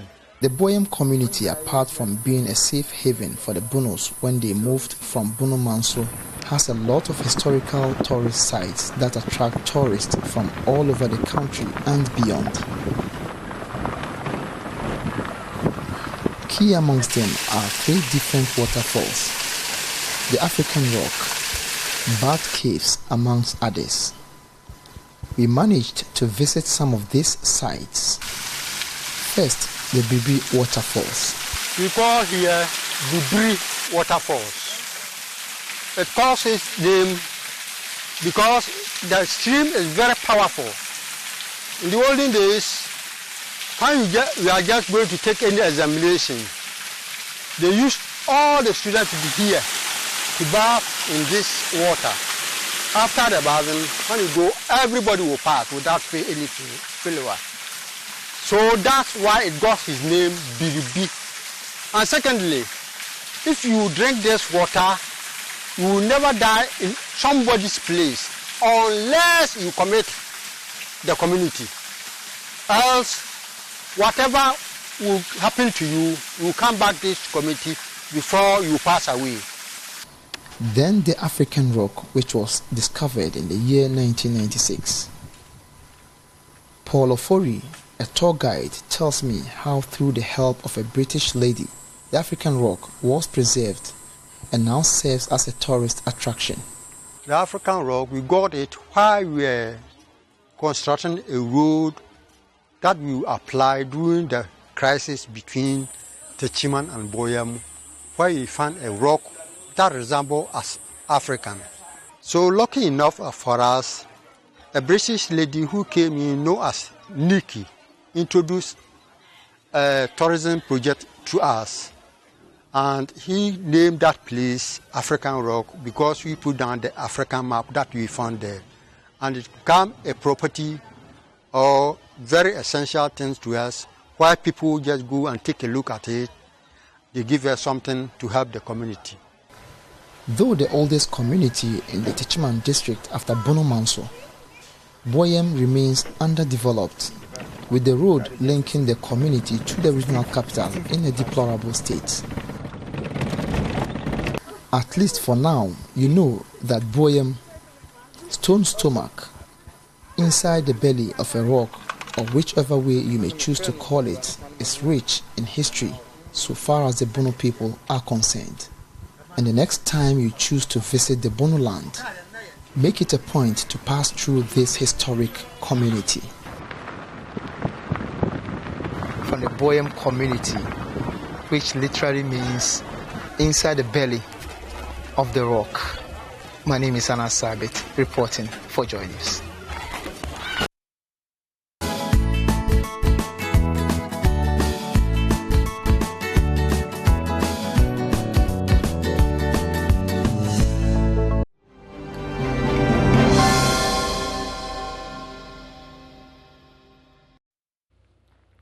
And now you know the history behind Boyam. We are all learning, especially in this Ghana month. But let's reconnect with the graphic Stanbic breakfast meeting. We go back to the Labadi Beach Hotel.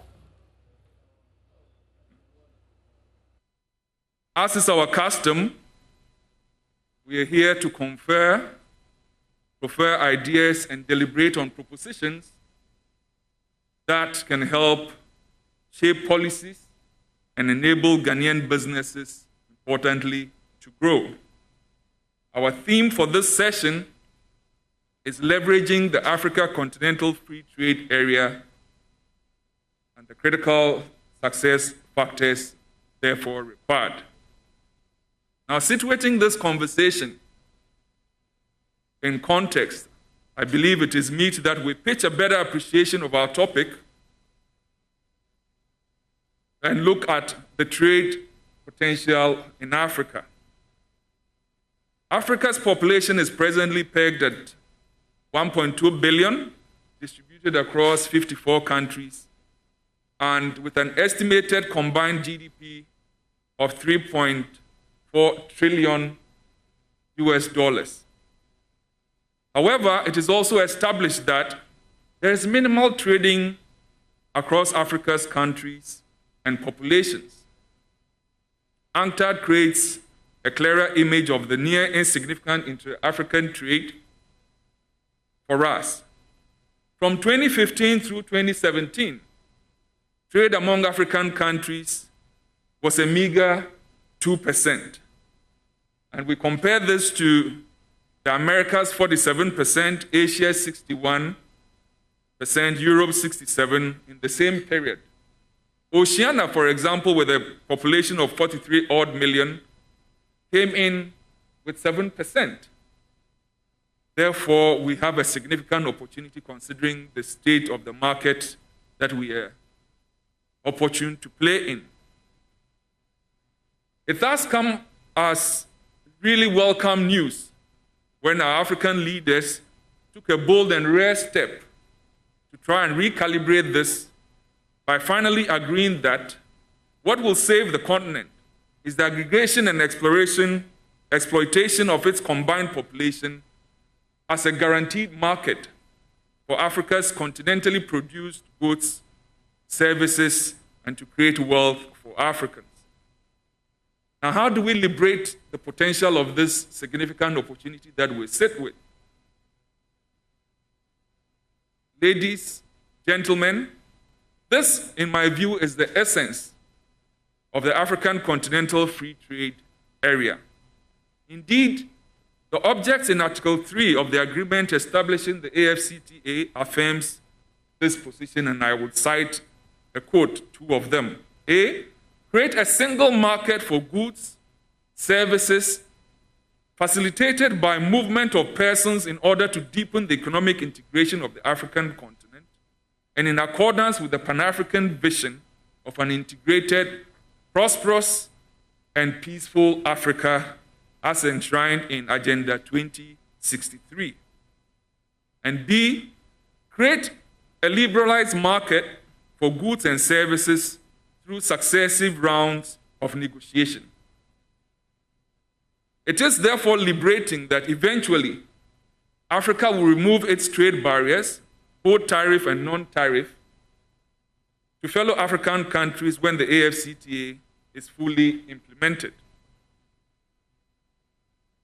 Experts at the Mo Ibrahim Foundation estimate that at that point when we become fully operational, Africa's GDP would increase by 1%, employment by 1.2%, while trade among Africans will rise by 33%.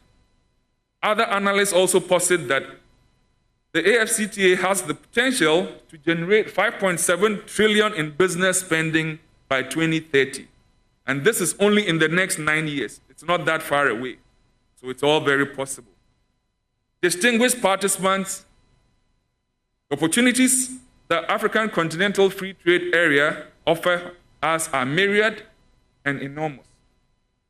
And for a country with an 80% estimated population of businesses being SMEs, we need to reorient and gear ourselves to tap the benefits the agreement brings. And this is why the Graphic and Stanbic Bank have agreed to create this platform today, where our expert panelists would enable us plot how we as businesses can tap into the AfCFTA opportunity. I welcome you once again, and I wish you a great meeting. I thank you.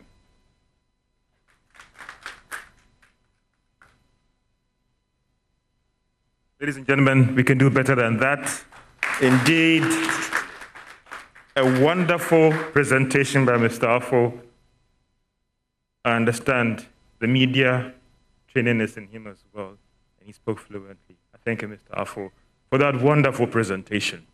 Well, let's bring another person that believes in this whole dream about this breakfast discussion, Stanbic Bank. Ladies and gentlemen, let's welcome the Managing Director, Chief Executive of Stanbic Bank, to give us another address here.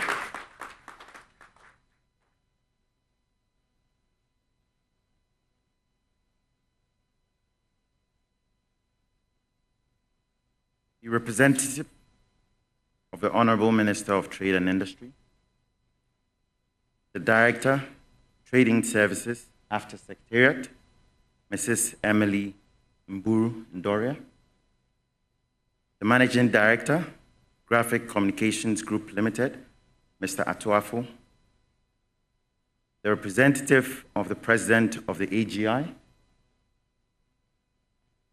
the Chief Executive Officer, Ghana Export Promotion Authority, Madam Ifwa Asabia Asari, industry players, friends from the media, ladies and gentlemen. Good morning. When the founding fathers of the Organization of African Unity conceived the Union in 1963, they envisioned a future in which African states would cooperate to promote economic development on the continent. After several false starts, the continent has yet another opportunity to realize that dream with the establishment of the African Continental Free Trade Area after. I would reckon that Haile Selassie, Kwame Nkrumah, Modibo Keita, Gamal Abdel Nasser, and the other leading lights of African liberation will be watching us very closely wherever they are. Stanbic Bank Ghana is a member of the Standard Bank Group. We serve many African countries and have a physical presence in 20 of these countries, including Ghana. Our group's purpose is Africa is our home, and we drive her growth. Across these markets, a key strategic area of focus is in the financing of cross-border trade. By supporting individuals and businesses to trade across borders, we make these economies sustainable and profitable and achieve a meaningful impact in the lives of our people. As we are all aware, AFTA has 8 main objectives, all of which center on promoting the economic development and transformation of the African continent. The alignment between our group's purpose and AFTA's goals, therefore, is undeniably strong, necessitating an effective collaboration between the Standard Bank Group and its affiliates and the AFTA community to realize our common vision. AfTA seeks primarily to improve access and provide scale for its member countries by consolidating a market with a combined population of 1.3 billion inhabitants and a GDP of 3.4 trillion. Yet the consensus is that other challenges such as the lack of adequate production capacity, a huge infrastructure deficit estimated to be as high as 300 billion, a lack of diversification in the export base to include digital and other more desirable goods, both in the B2B and B2C spheres, will prove even daunting. It is from this perspective that we at Standard Bank see opportunities to contribute to this new paradigm in a number of important ways. We see opportunities to consider to provide tailor-made working capital solutions for businesses and individuals, especially in the manufacturing, transportation, and logistics sectors. We also see opportunities to support companies and governments to raise long-term funding domestically and internationally for the development of critical infrastructure. We see opportunities to provide advisory services to assist businesses to integrate into their supply chains and create jobs, especially in the export-oriented sectors. We also see opportunities to support companies, governments, and individuals to manage the expected increase in foreign exchange risks, since the AfTA initiative does not provide for a single African currency as pertains in the Eurozone, for example. We also see opportunities to avail our digital platforms and solutions to accommodate the change in traditional flows of goods, services, finance, and people, and the growing digital component of global flows. And then finally, we see an opportunity to facilitate e-commerce by helping both large and small players purchase virtual goods and services on mobile devices and platforms in order to participate in expanding cross-border trade. Our footprints are all over Africa, to the extent that AfTA would lead us to the envisioned economic development of the continent. We are fully on board. Indeed, Africa is our home. We drive her growth. I wish you well in today's deliberations, which should help lead us to the promised land. Thank you very much. Thank you very much, Managing Director of Stanbic Bank Ghana, Kwame Nasumeni. Indeed, now we are sure that we have a critical financing partner on board when it comes to this whole Africa Free Trade Area. It's all about the money. It's that money makes the world go round. Without these banks, what will happen to this whole free trade area? Well, it's time to also bring on board another critical partner in this whole free trade area. That is the Chief Executive of the Ghana Export Promotion Authority. Let's welcome Dr. Ifua Sabiasari. The great round of applause.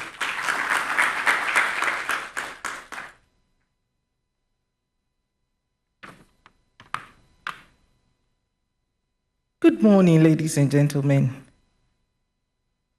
Mr. Patrick Nimo, Rep of the Minister for Trade and Industry,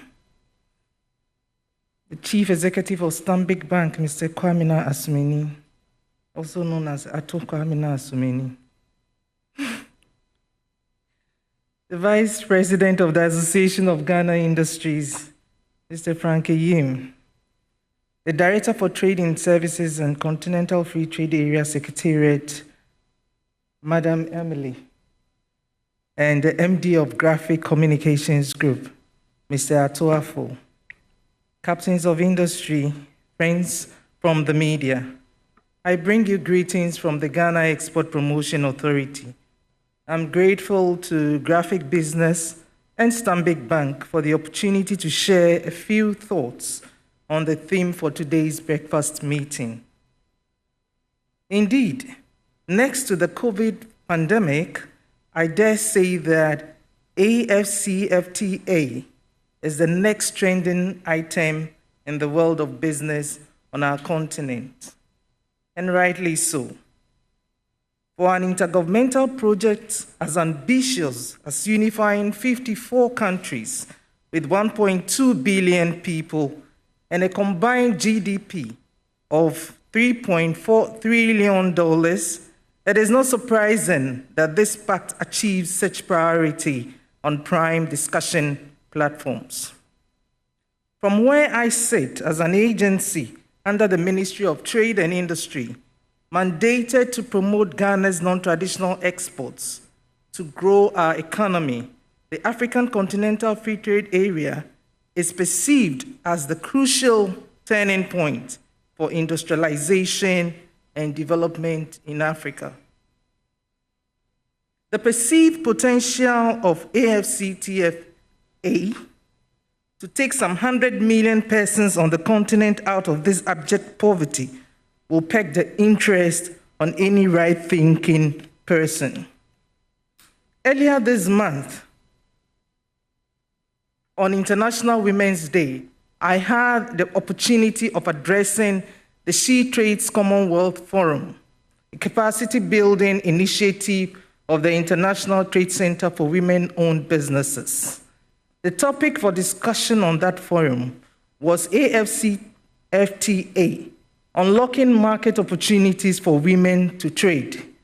With women-owned businesses dominating 65% of Ghana's SME space, it is no wonder that women in that category also want to find out how to take a piece of the cake, and I dare say a chunk of that cake. Honorable Rep of the Minister, ladies and gentlemen, in the last quarter of 2020, Ghana Export Promotion Authority, under the auspices of the Ministry of Trade and Industry and the able leadership of Honorable Alan Kojo Trematin, launched the National Export Development Strategy with regional road shows throughout the 16 regions of Ghana. Coincidentally, Stanbic Bank partnered us on the regional road shows to enable us roll out the public education program.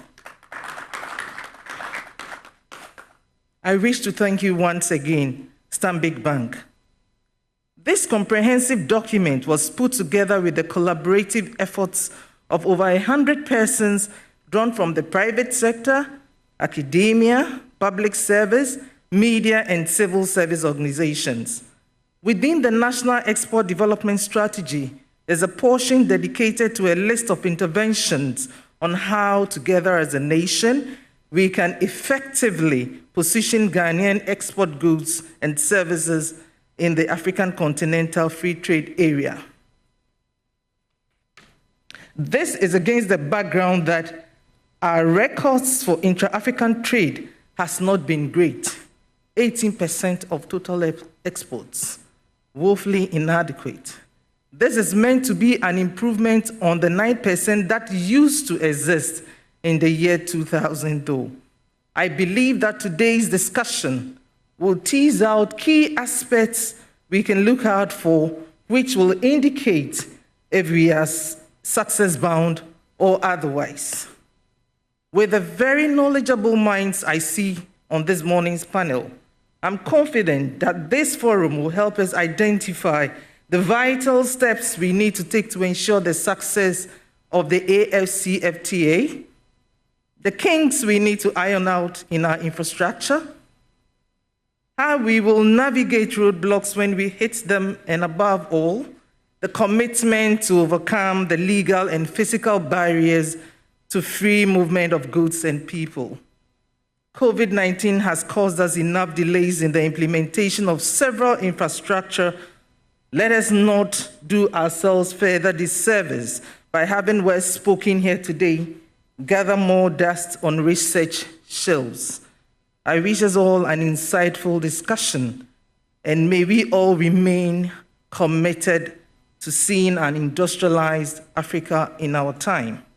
Thank you for your attention.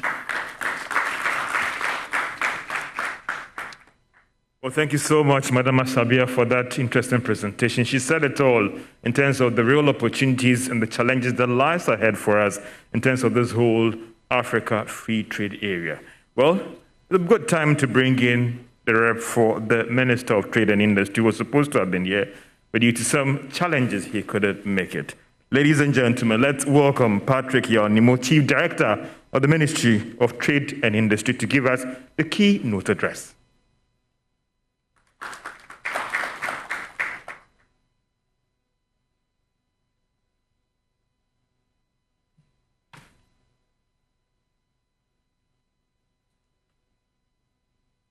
Good morning, ladies and gentlemen. The Managing Director, Management and Staff of Graphic Communications Group, the Editor, Graphic Business, the Chief Executive Officer and Staff of Stanbic Ghana, Chief Executive Officer of Ghana Export Promotion Authority, Vice Chair of the Association of Ghanaian Industries, the Director of Trade in Services, Investment, IPR, and Digital Trade of the AFTA Secretariat, Captains of Industry, distinguished panelists, invited guests, friends of the media, ladies and gentlemen. I read this on behalf of the Honorable Minister. Let me start by expressing my profound gratitude to both the Graphic Communication Group and Stanbic Bank Ghana, the organizers of the breakfast meeting, for the invitation extended to me to deliver the keynote speech on the theme Leveraging After, the Critical Success Factors. Indeed, the organizers could not have selected a more suitable theme for their first breakfast meeting for the year 2021. Considering the fact that AFTA holds the key to the transformation of our economy and, by extension, the continent of Africa. The history of economic transformation of the leading trading blocs in the world, namely Europe, North America, and Asia, confirms that no region has experienced significant economic development without a high level of intra-regional trade. As we are all aware, the level of intra-African trade is significantly low compared to the rest of the world. As at the year 2019, intra-African trade was 15.5% compared to 68% of Europe, 69.6% among Asian countries, and 30.1% of North American economies, according to UNCTAD. Ghana's import bill on the average annually exceeds $10 billion. In 2018, for example, the total imports by Ghana amounted to $12 billion. The top 30 imported commodities, which constitute about 57% of the total annual import bill in the same year, were largely imported from outside the continent of Africa.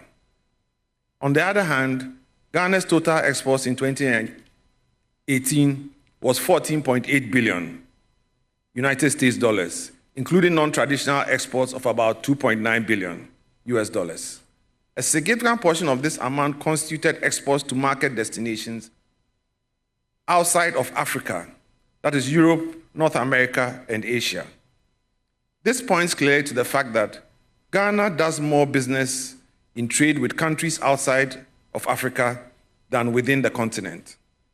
Ladies and gentlemen, let me recall that the creation of a single continental market for Africa had long been the dream of our founding fathers of most of the major countries in our continent.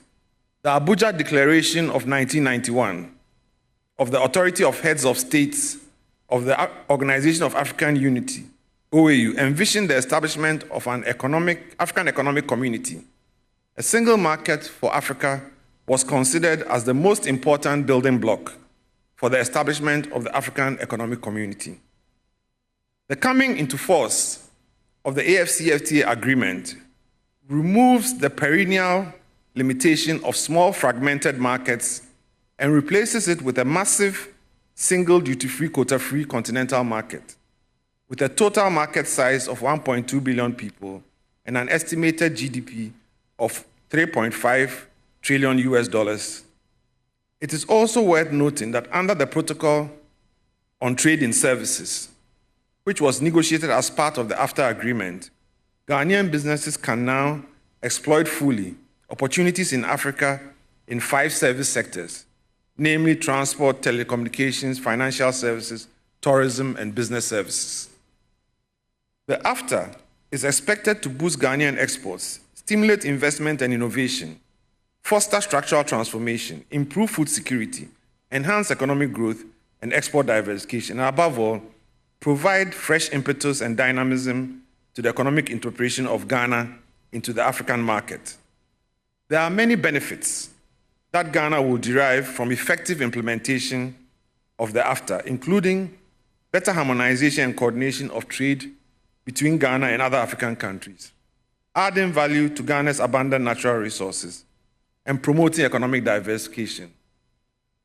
Distinguished ladies and gentlemen, in spite of the benefits to be derived from AfTA, it is worthy of to note that these benefits will not accrue to Ghana automatically or by mere chance. There are a number of critical success factors that will enable Ghana to harness these benefits. First is the access to trade information. Trade information on products with export potential, prices, market access requirements, and nature of competition is a critical part of participating in effective trading under the AfTA. Under the National Action Plan for Boosting Inter-African Trade, the government is seeking to bridge the information gap by providing adequate, easily accessible, and timely information necessary for taking full advantage of opportunities under AfTA. The Ghana Export Promotion Authority and the National AfTA Coordinating Office have therefore intensified their activities under the One-Stop Shop Market Hub for the provision of integrated, relevant export trade information, including linking the hub with the African Trade Observatory, which has been established as one of the operational instruments under the AfTA. In addition to the above, the Ministry of Trade and Industry is developing a structured framework to assist the Ghanaian private sector to establish regional networks to share information on business, export, and other market opportunities across Africa. Meanwhile, the ministry, in collaboration with GEPA, has organized national and regional conferences designed to provide general and specific information on the key components of the AfTA agreement, as well as the operational modalities. Second is access to export finance. The lack of access to financing for exports and the high cost of capital in Ghana is generally a constraint to export development. Currently, the monetary policy rate, which has become an important benchmark for pricing lending rates in Ghana, stands at 14.5% compared to 3.5% in South Africa, 4% in Côte d'Ivoire, 7% in Kenya, 11.8% in Nigeria. Financing for exports has therefore become an important issue that requires immediate collective attention if the Ghanaian private sector can harness the benefits of the AfCFTA. The Akufo-Addo-led government, since 2017, has, however, implemented a number of program interventions aimed at supporting the business community with improved access to finance, as well as reduce the cost of credit. These include the financial stimulus package for local industries, which is being implemented with the support of participating financial institutions, the banking sector reforms, which has yielded improved liquidity in the banking sector, the proposals to establish a domestic credit rating agency to assist firms with access to capital, and the Ghana Stock Exchange market initiatives to help attract capital to Ghanaian businesses. The Ministry of Trade will collaborate with banks and other financial institutions to establish special financing windows for products of strategic sectors and special programs such as the 1D1F initiative and the Strategic Industries Initiative. We will also ensure that Ghanaian businesses benefit from the rollout of the proposed Pan-African Payment and Settlement System, PAPSS, by Afrexim Bank and the African Trade Insurance, ATI, which will provide export credit insurance, and guarantees for businesses in Africa under the AfTA agreement. Third is weak institutional capacity. One of the critical success factors that all members states of AfTA, including Ghana, must address is the weak institutional capacity within the public sector agencies supporting export development. Majority of private sector enterprises in Ghana are micro, small, and medium enterprises operating in the informal sector, and who, from the development experience, have limited capacity for producing for exports. They require capacity support in the areas of standards, certification, packaging, and labeling, among others. It is worth noting that projects such as the Trade-Related Assistance and Quality Enabling Program, TRAC, has contributed significantly to the retooling of laboratories of the conformity assessment bodies and regulatory agencies such as the Ghana Standards Authority, the Food and Drugs Authority, the Plant Protection and Regulatory Services Authority of MOFA. It is important to decentralize the access, availability, and resourcing of these regulatory institutions and bodies to undertake some of such operations at the regional and district level. In this regard, the Ministry of Trade and Industry, with the support from the African Development Bank, AFDB, and International Fund for Agricultural Development, IFAD, has established 67 business resource centers, BRCs, across the country. The BRCs are designed to provide business development services to micro, small, and medium enterprises, as well as serve as service centers at the district level for key regulatory agencies, including FDA and GSA. Ladies and gentlemen, in addition, the Ministry of Trade and Industry in January 2021 designated the Ghana Customs Division of GRA as the competent authority of Ghana to ensure that exporters under AfCFTA have easy access to export registration and AfTA rules of origin certification, among other services when exporting under AfTA. Government will continue to make available adequate human and financial resources to support the activities of the National AfTA Coordinating Office, the Ghana Export Promotion Authority, to identify and provide relevant capacity support to the private sector operators to take advantage of the AfCFTA. Fourth is the lack of fiscal incentive framework for export development. In order to harness the benefits of AfTA, the Ghanaian private sector requires fiscal incentives in the areas of taxation to boost their competitiveness. In view of this, government has since 2017 removed or reduced a number of taxes. Under the Industrial Transformation Program, for example, a number of fiscal incentive frameworks, including waiver of import duties for imported plant, equipment, machinery, and raw materials for 1D, 1F companies, and companies operating under the Ghana Automotive Manufacturing Development Program, were approved by Parliament in 2018. In consultation with the private sector, the ministry will develop a fiscal incentive framework for the sugar industry as well as the pharmaceutical sector in Ghana. These would be targeted at taking full advantage of market opportunities in other African markets. Fifth is adequate trade-related infrastructure.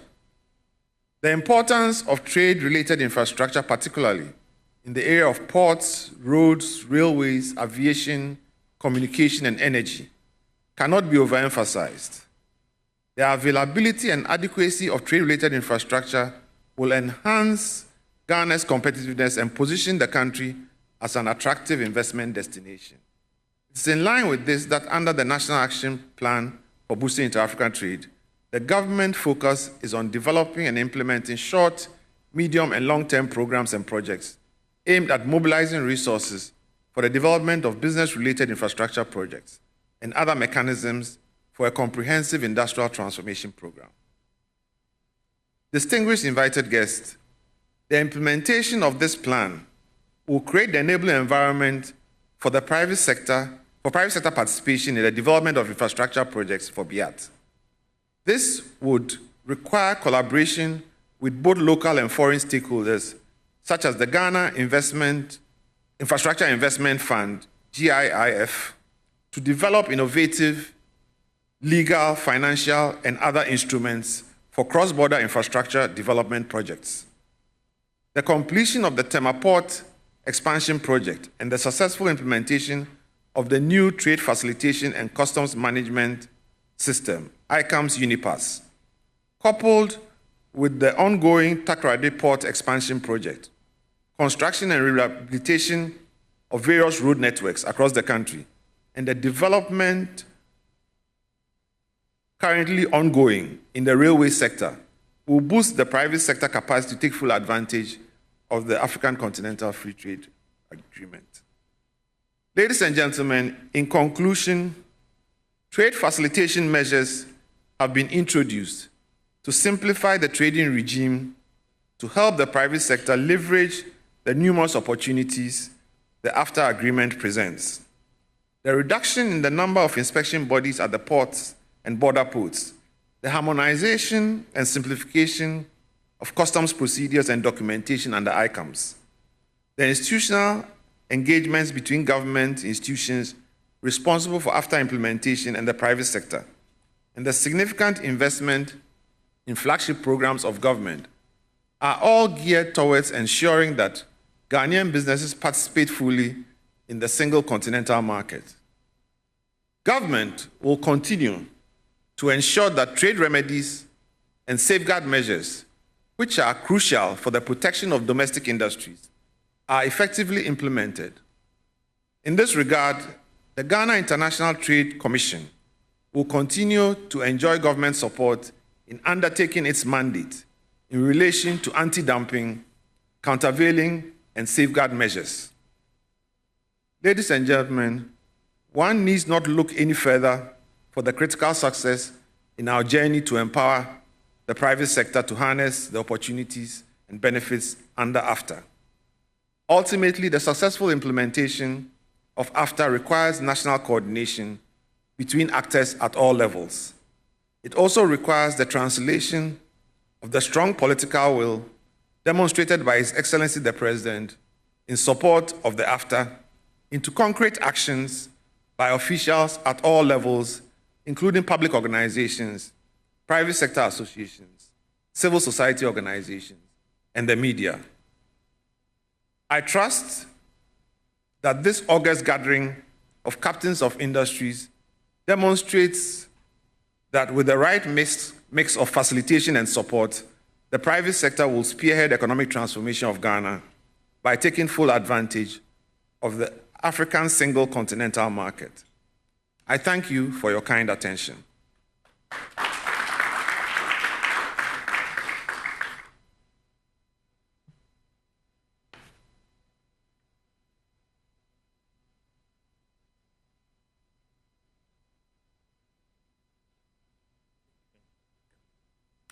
Ladies and gentlemen, let's show some love for him. Indeed, he has set the tone in terms of what government is supposed to do and the critical issues and the critical things that needs to be in place for this whole African free trade area. Distinguished ladies and gentlemen, I believe that it will also be a perfect time to invite the rep of the Association of Ghanaian Industry President, Mr. Humphrey Dake.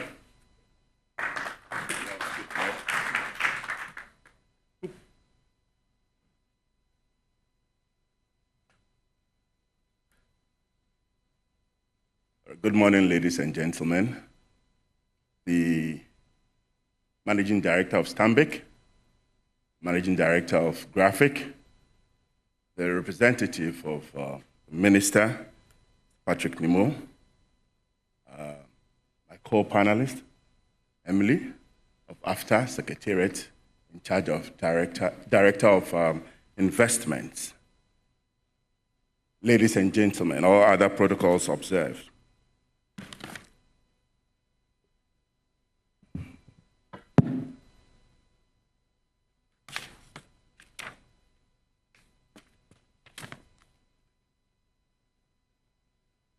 Representing the Association of Ghana Industries and the President of the Association. Manufacturing has long been considered the main driver of development and economic convergence. This is a statement from the World Economic Outlook, April 2018. This presentation today aims at taking a first step in rethinking policy under the rapidly shifting landscape in development paradigm of macroeconomics, with theories and conceptual frameworks of structural transformation being overturned by new phenomena of deindustrialization and servicification. The task ahead is humbling, and our attempt here as an association is merely to initiate a debate which, in our view, could not be more timely or topical for countries seeking desperately ways to grow.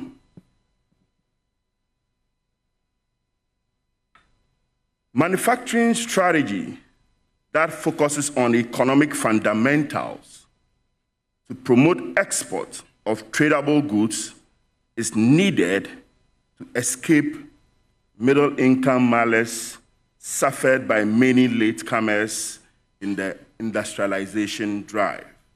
And such countries, including that of Ghana, others like Kenya, Senegal, Tanzania, Malawi, and we find ourselves in the sub-Saharan space or in the African continent. Need for long-term perspective of policy making in order to avoid the middle-income trap. It's a big concern to the private sector and players in the industrial space, specifically manufacturing.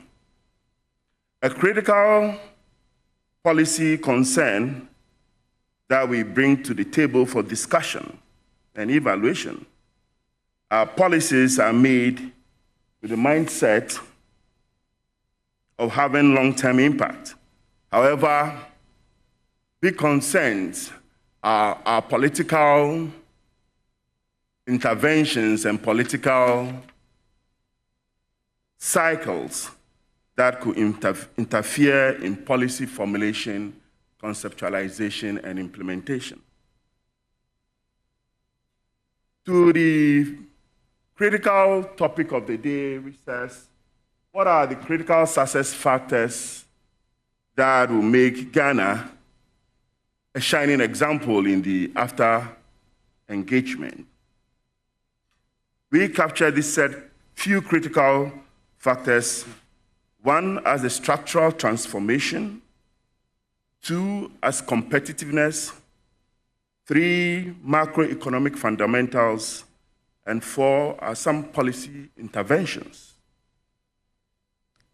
I'll take up each and try to make a case why we believe a few of these, once harnessed properly, will put Ghana in the right step to succeed in this agenda.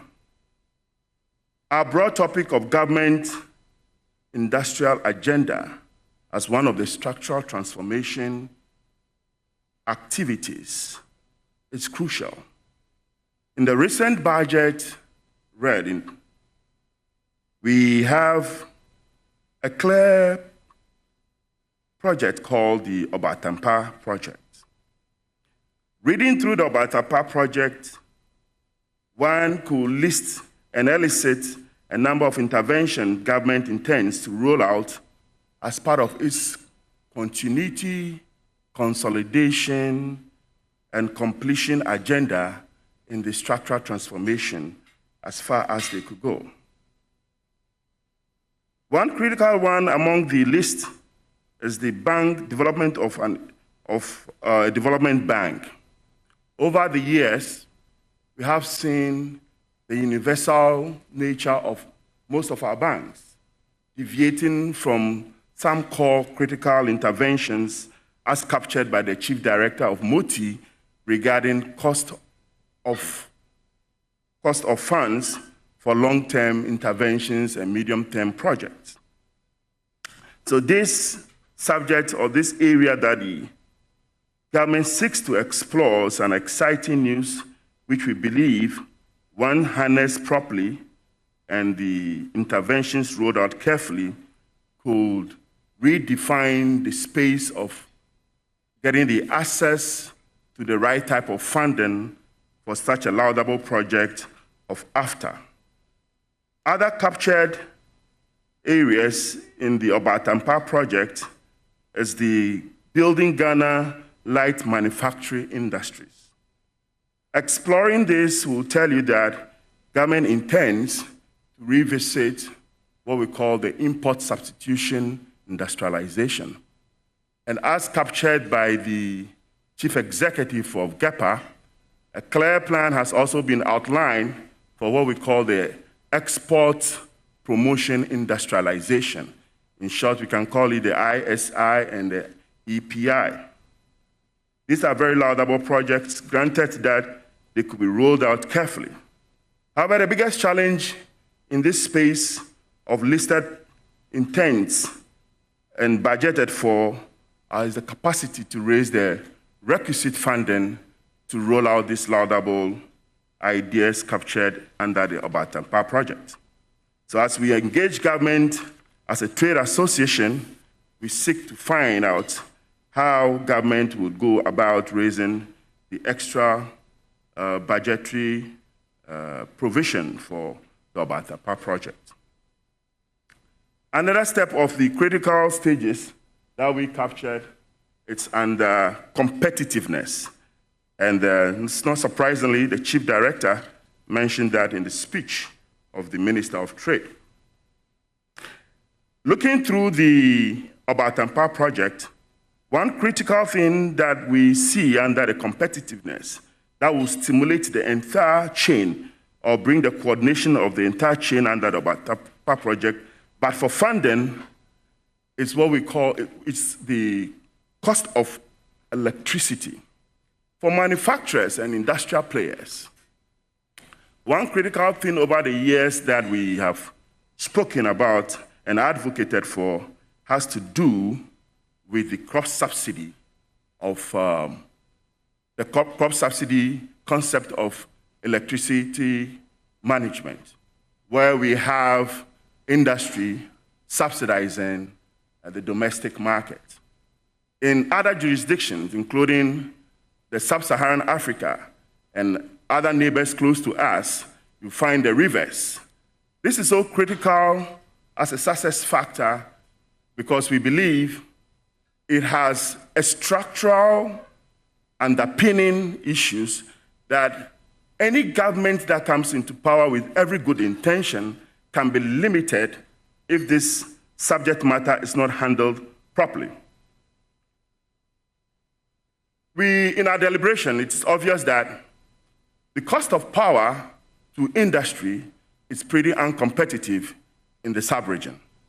And as we strive to go into AFTA with the EPI, which we call the Export Promotion Industrialization concept, it is very crucial to figure out how to harmonize the cost of electricity to make us very competitive on the sub-region. This is structural because it goes to the extent that for a ruling government to take such a decision to normalize or do this cross-subsidy concept, political cycles that roll in every 4 years can be a hindrance to this structural defect that we advocate for. And the politicians acknowledge it. And to us, we believe for a bold politician who sees beyond his party and puts the country first, this will be one other bold decision that we expect our politicians or decision makers to take, just as was taken in the case of the financial reforms, to normalize and bring harmony in terms of cost of power to industry, so as we can build the relevant capacity to export into the neighboring countries. In the same set structural difficulties under the competitiveness, you will also find that a number of PPAs, that's the power purchasing agreement signed over the years, has today become another albatross on the decks of government regarding cost. And to us, one basic competitiveness issue has to do with the cost of transaction.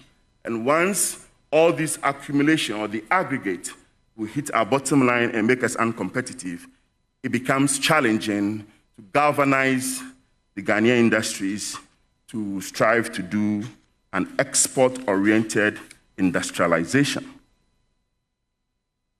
Another critical success factor we looked at has to do with trade facilitation measures. And as captured in the presentation, we have what we call the product standardization. In the case of the product standardization, in previous years or previous decades, standardization of industrialization concepts are crucial to the extent that deindustrialization, and in a recent World Bank report, flagged Ghana as one of the countries that are going through this phase. Once upon a time, we went through this phase where Ghana had a lot of industries all over the place. We all know the stories of the South Industrial Area, the Tama Industrial Area, and various industries that played out. Then Ghana was pursuing what we call the import substitution model, the import substitution industrialization concept. Mostly in the third case, you realize that the labor force from the agriculture or the agrarian industry moves all the way to manufacturing. That then sees the element of high productivity and therefore promotes the import substitution concept. This was flagged. You could see such examples in the South American countries like Brazil, Peru, and then you could go to Far East, into recent time, China, India, Thailand, Vietnam. So these concepts have been tried and tested. The deindustrialization aspect comes in when there's saturation and low standards of products that are being produced.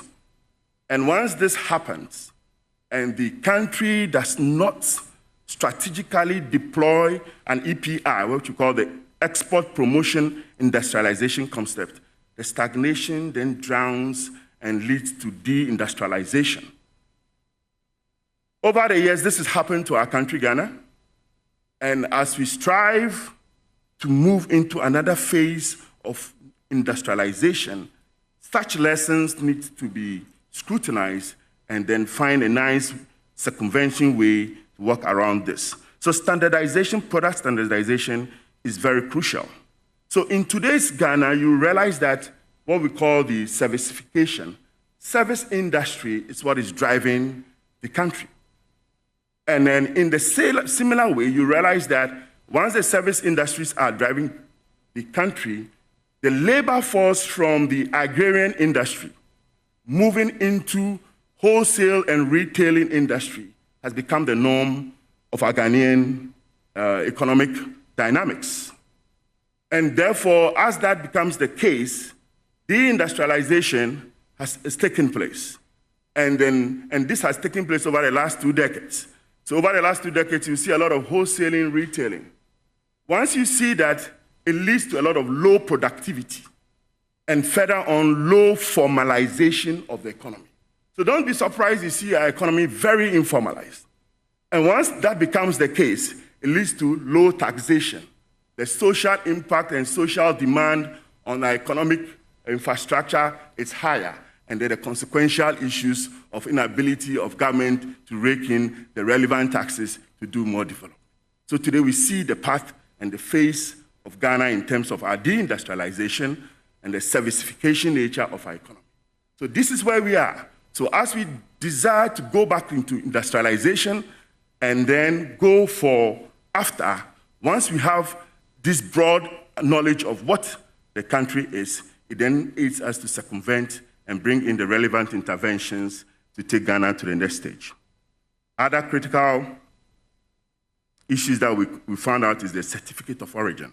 Certificate of origin is very important because the product type that we seek to produce in Ghana to export or in Africa to export must be well defined in terms of the percentage mix that would define a product as a certificate of origin. Dispute resolution mechanisms and the tariff liberalization strategies are part of the critical issues that we believe will help our country. So therefore, if you look into the product segmentation of 90% product lines that will be liberalized, the 7% sensitive list and 3% exclusive, our contention is that selection of this product and prioritizing them for support is very critical in defining our success rate into AFTA. Then we could look at the broad macroeconomic indicators, and then when you do that, because of time, you would look at the inflationary policy rate, exchange rate, and another one, the convergence criteria of the ECOWAS sub-region. How are we faring? And you could see the blocks of the Francophone countries and the Anglophone countries. Our concern and threat is that due to a number of uncompetitive posture or items in our jurisdiction, the Southern Bloc, which is the South African Bloc, looking at the interest rate, the North African Bloc looking at the interest rate, inflationary rate, and there are various indices. As against the Sub-Saharan Africans' performance, it then gives you a global picture of those who are ahead and those who have the capacity in the terms of the first mover advantage to take charge of this AFTA. And therefore, we urge our governments to critically look at these interventions. And the final one that I put on the success factors is policy interventions. Some policy interventions that come up and has come up even in the recent budget has to do with some taxes. Some taxes to manufacturers and industry can be regressive. And once it is regressive, it then compounds the issue of cost of power, cost of credit, and then policy intervention like taxation, and i.e.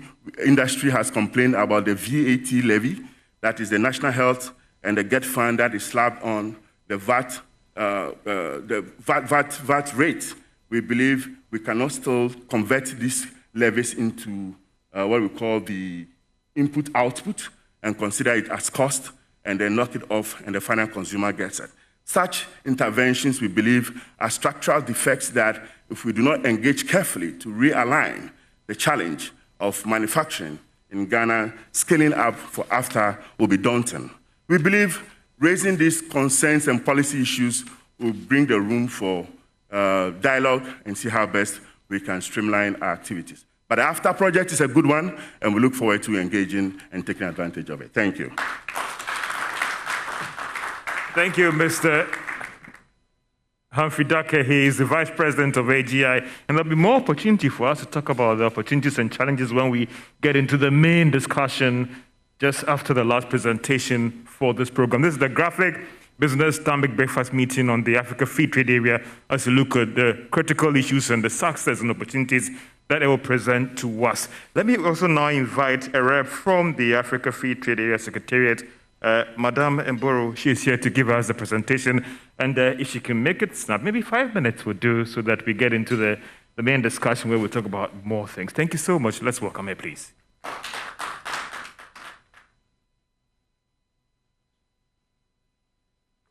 Thank you very much. Good morning, everyone. I know the representative of the minister has left, but we still have other colleagues. So thank you so much for inviting the AFCFTA Secretariat to this very important meeting. And I want to thank the CEO of Stanbic and the MD of Graphic Communications for making it possible to have this meeting today. Let me just say all protocols observed so that I keep within my 5 minutes. I'm representing today our SG, His Excellency Wamkele Mene, who would have definitely been very glad to be here today to be with you. But unfortunately, due to the exigencies of work, he could not be with us today.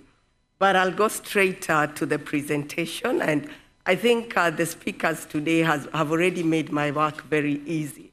They have already explained why we really need the AFCFTA to be implemented so that we can be able to actually harness the opportunities that it does present to us. And I'll just go straight to say that, in Africa, we have about 107 borders. If you want to trade within Africa, you have to actually go through 107 borders. So you can imagine the amount of work that needs to be done to harmonize the going-ons of work at all those borders. Then, of course, my question then becomes, why the AFCFTA? It is because the AFCFTA is meant to deal with these issues that will ensure that we harmonize how to ensure that goods, let me just remove this for just 1 minute, to ensure that goods can move across borders easily.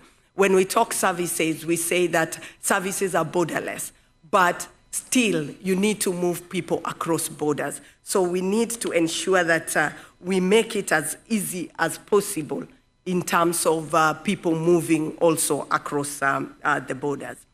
Then we have issues of legal fragmentation and need for then having harmonization in the legal framework that we use in the different countries in Africa so as to make sure that it's easier to move goods and services. And my co-panelist has made it very easy for me when he talked about servicification. Servicification is whereby you see the importance of the services sector in most of manufacturing and in the industry sector. And this is where you have the services sectors like financial services. You're not able to move anything without well-functioning financial services.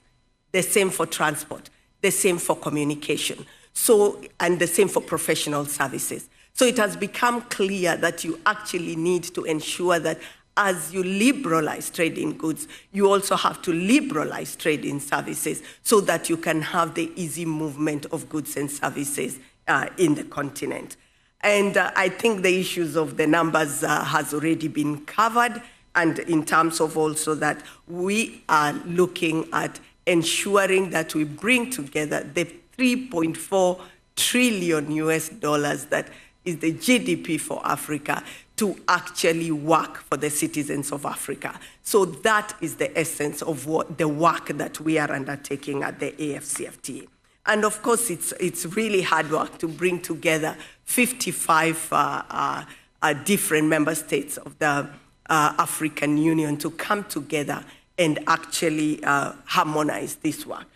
Now, currently we have 54 countries that have already signed the agreement, and we have 36 that have ratified, which already shows you the interest of the continent to ensure that we actually trade under the AFCFTA.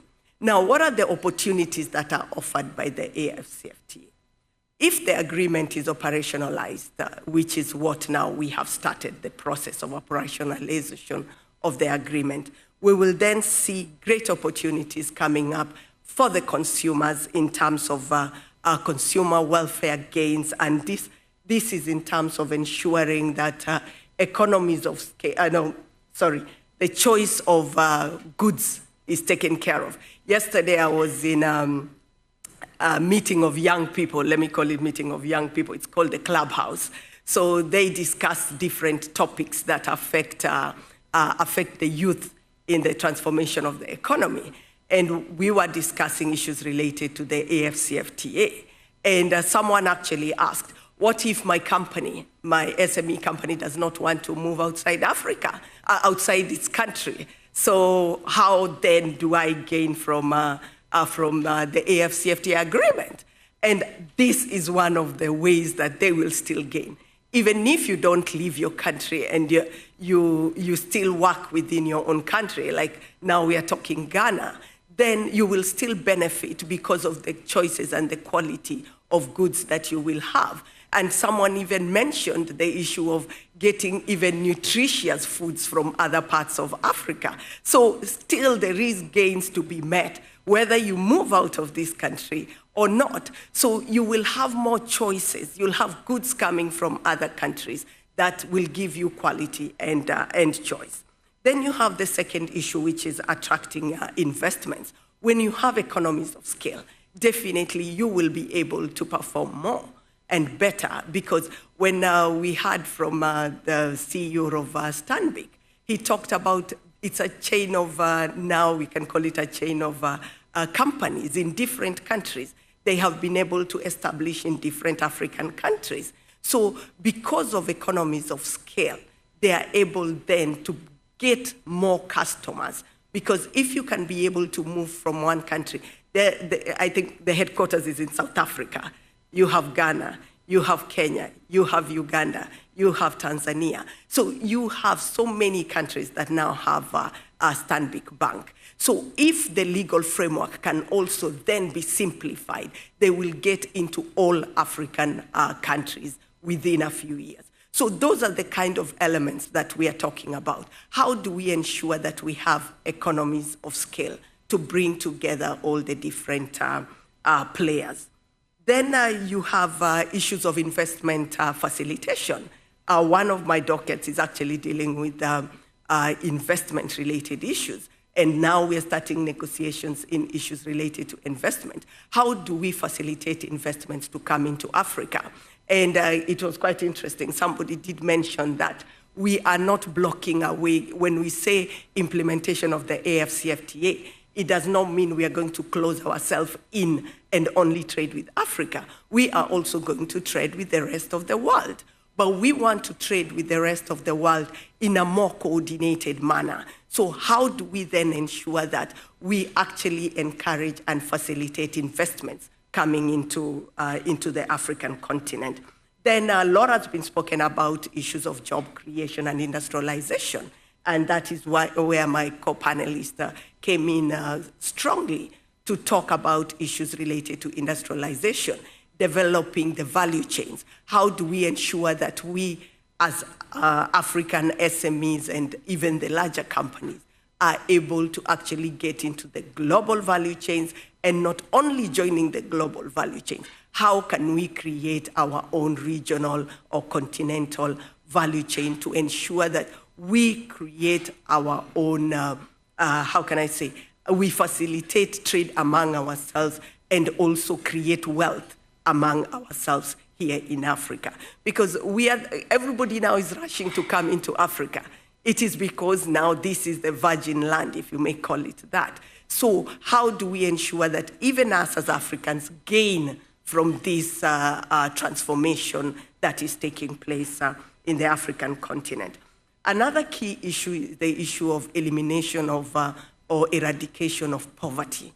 And according to statistics from the World Bank, we see that we shall be able, if well implemented, the AFCFTA will be able to remove at least 30 million people from extreme poverty and about 68 million from moderate poverty. So this is our chance to ensure that we implement the AFCFTA properly, so that we can be able to gain this benefit of eliminating poverty in our continent. And of course, then there will be about a 7% increase in terms of GDP, and also help with issues related to distribution of wealth to women, and also the unskilled labor. Moving on then to the status of the negotiations, because I'm sure you really want to hear where we have reached when it comes to the negotiations. And here just to mention that the AFCFTA is actually a flagship project of what we call the AU Agenda 2063, which is the Africa we want. So we want to move towards a common African continent where we have harmonized regulatory frameworks, where we speak as one in Africa. So it's the Africa we want. We want to go to the international world and say, here we are as one African continent, as a single market in Africa. So those are the projects or the issues that were felt important for us to come up with this AFCFTA flagship project of the AU.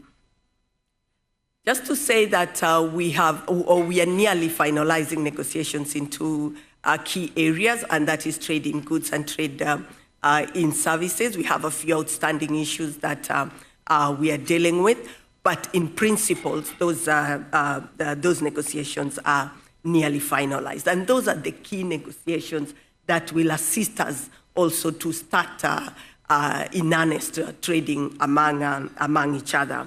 There is a few negotiations that are going to be taken in what we are calling phase 2 negotiations, and that is in terms of investment, negotiating an investment protocol, negotiating an intellectual property rights protocol, a protocol on competition policy, and another 4th protocol on e-commerce, or what now we are calling digital trade, because e-commerce is more the platforms. But for us, we want to talk about it in terms of transforming the digital economy in Africa. So we will be looking at it from the point of view of digital trade.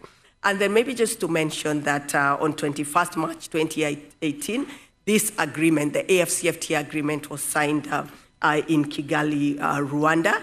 And even at that signatory ceremony, you had a number of countries that actually signed the agreement. And I believe Ghana was among the countries that first signed the agreement that established the AFCFTA. And as I mentioned earlier, we already have 36 member states of the AU that have also ratified, and it actually came into force on 30th May 2019. Now, this, I think the lower part has already been discussed by my co-panelists, so I won't go deep into it. But the idea is that we shall fully liberalize 90% of non-sensitive products in the next, for non-LDC, which Ghana is among, because you are a non-LDC least developed country. You'll have a linear cut of between 1 and 5 years. So you will choose the products that you want to already start removing the tariffs on for between now and 5 years. I know you are under the ECOWAS, so there is what will be agreed under the ECOWAS, and those are still part of discussions that are going on as to how do you deal with non-LDCs and LDCs in the different customs union. You have the same in SACU, which is the Southern African Customs Union, and you also have the same problem in the East African Community, and in, I believe, even in CEMAC. So those are some of the issues that will then need to be considered and finalized within the next few years. Then you have 6 to 10 years to cut tariffs in what we call the sensitive products, and that has to only be about 7% of the products. But it's not only the products that are considered in terms of the liberalization. We also consider what is the volume of trade of those products that you're calling sensitive products in this case, to trading with other countries in Africa. So there is a number of considerations that have to be put in place when considering which products you will put in which category. You just don't say, because I want to protect my cocoa, it will be out completely, it will be among the exemption list. No, you have to consider also, what do you want to do with that cocoa? What is your strategic plan for the cocoa? So even as you stop exporting it to Switzerland, you still now have to think even further as to how then do you want to do it, and what value chains do you want to create, and where do you want to situate that product in your offer to the rest of Africa. Then just to mention that we have a number of offers. We call them offers. So those are the concessions or the the commitment by the different member states of the AU to actually remove barriers to trade.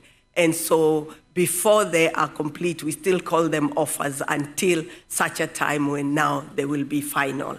So we have a number of offers. We have offers from the EAC, the East African Community, from ECOWAS, from CEMAC, and then some individual member states. When you look at all of them, we have about 41 member states that have committed to liberalize trade in goods at the AFCFTA level.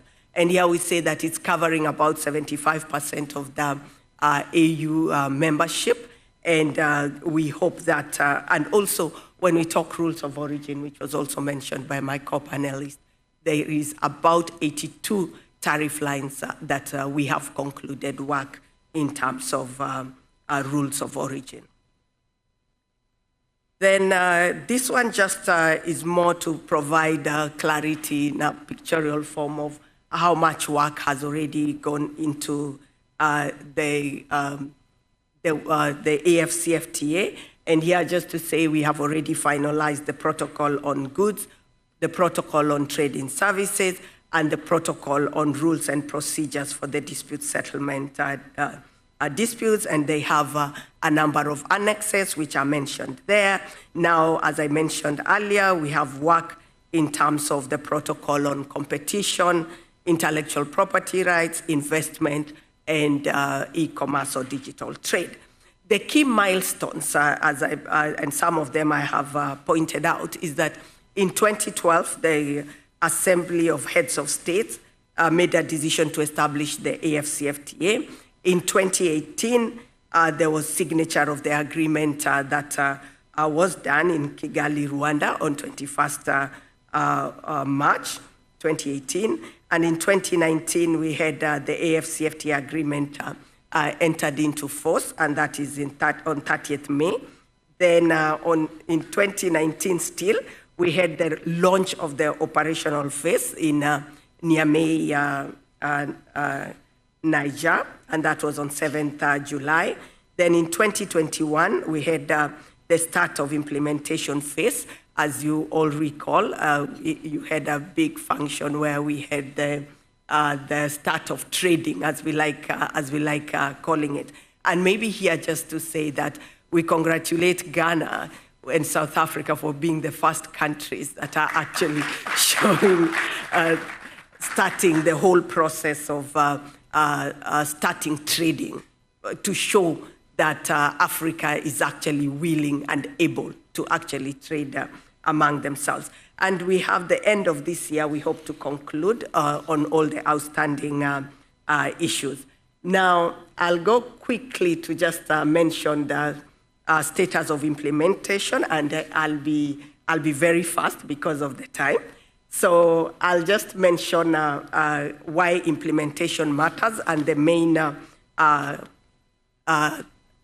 let me say, instruments that we are developing at the Secretariat to ensure that implementation moves smoothly. And here we have the AFCFTA non-tariff mechanism for reporting that has already been established, and it's among the products, if I may call it that, that were given to our Secretary General, His Excellency Wamkele Mene, by the AU Secretary, the AUC, when the negotiations were being finalized. Then you also have the AFCA tariff negotiations online portal, and you have the web-based and mobility AFCFTA application for business. You have what we are calling the Africa Trade Gateway, and this is also being developed with the assistance of the Afrexim Bank, where we'll have like a one-stop shop for all issues related AFCFTA and trading within Africa.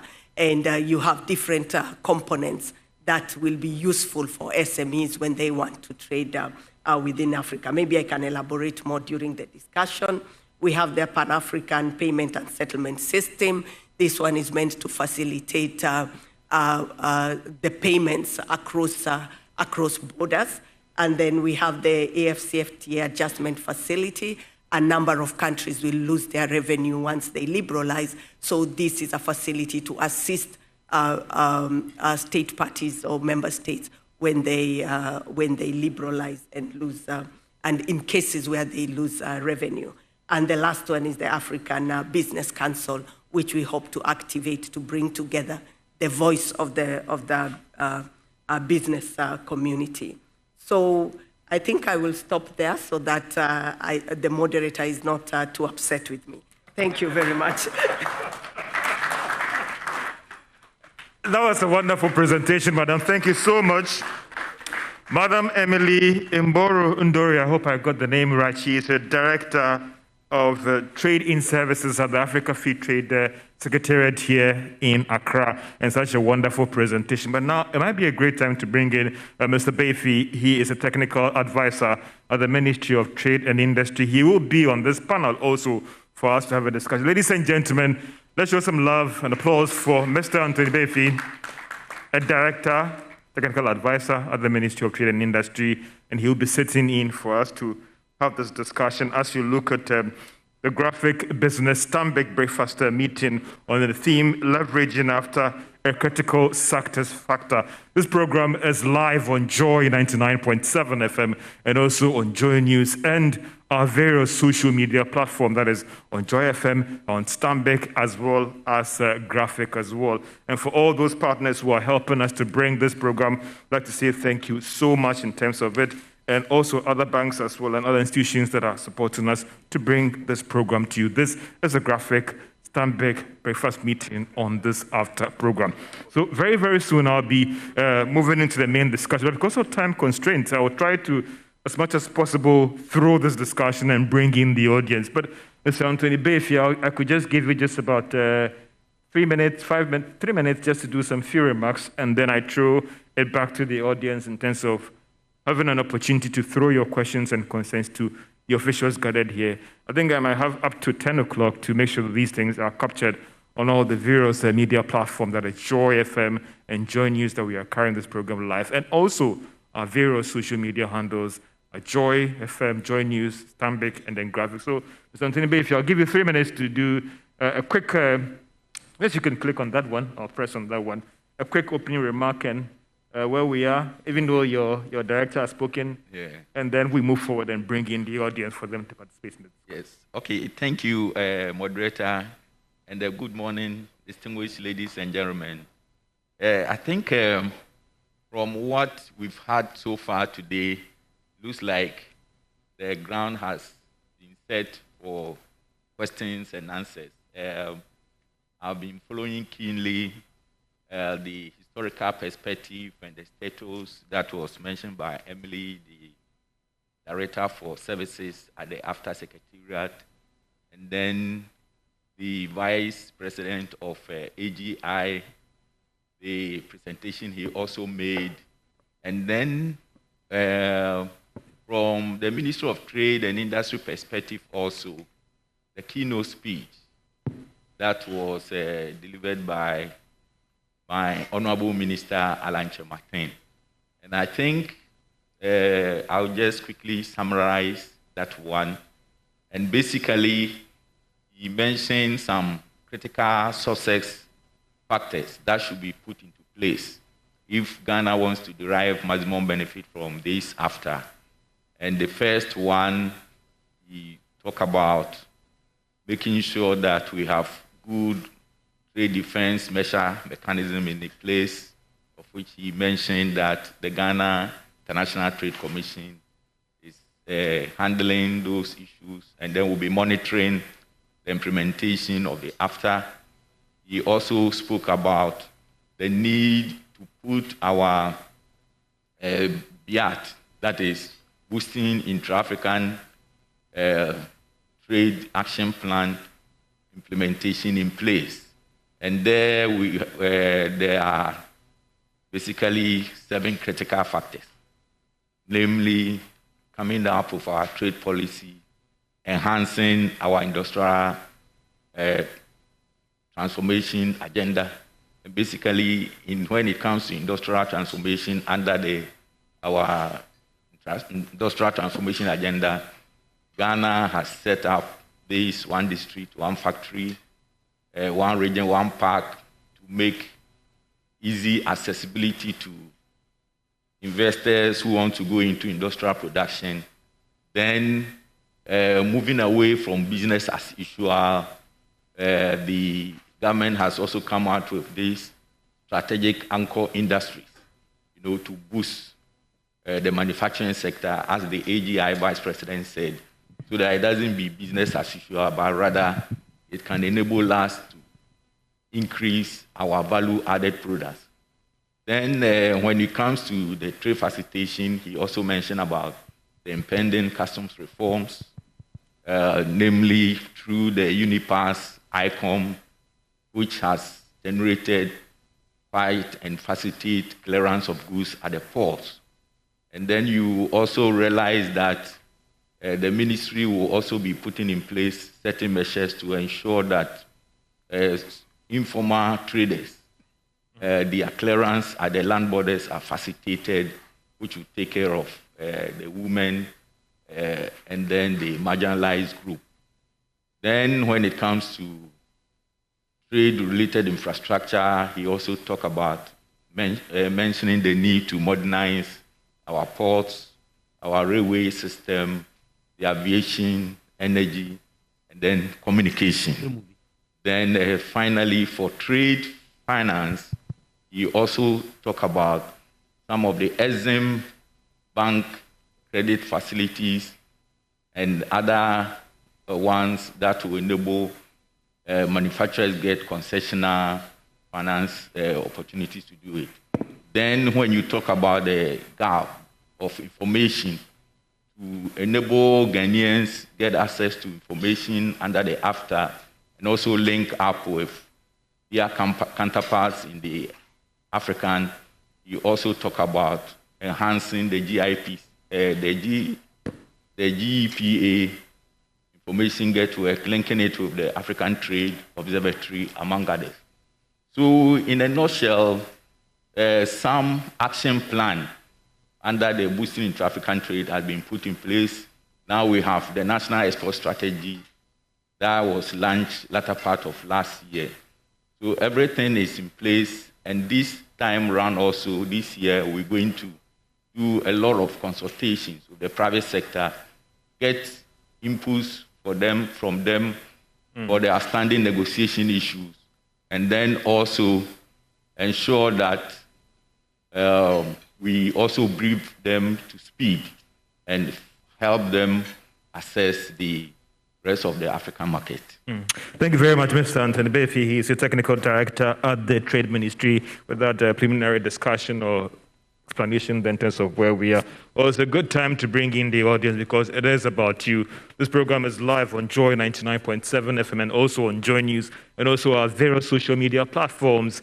Multimedia, Joy FM, Stambik, and then Graphic as well. So you can send your questions and your contributions via these platforms. But I want to open it up for the audience here. I'm told the microphone is ready, so you can raise your hand up. I'll try and call you. Make your questions very crisp and contributions crisp so that those here can also answer you as well. And also, you may identify yourself and where you're coming from. Okay, I have someone over there. Please, can you stand up, introduce yourself, and then be as brief as possible, sir? Thank you so much. Good morning, ladies and gentlemen. My name is Clement Boateng, First Vice President of GUTA, that is the Ghana Union of Traders Association. I have a question for the Director of Trading Services. I'm sure in the African continent, we have various sub-regional blocks, that is ECOWAS, the Maghreb Union, the COSEFA, so on and so forth. And I'm sure this AFTA project, was built on the model of this sub-regional blocks. I live in West Africa, and therefore I will use the ECOWAS as an example.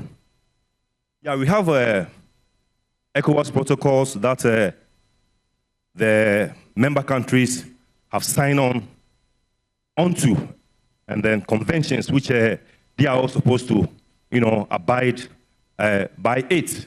And in ECOWAS, we have something which is known as the ETLS, that is the ECOWAS Trade Liberalization Scheme, whereby all the member countries are at liberty to export, their products to the various countries with no tariff being paid.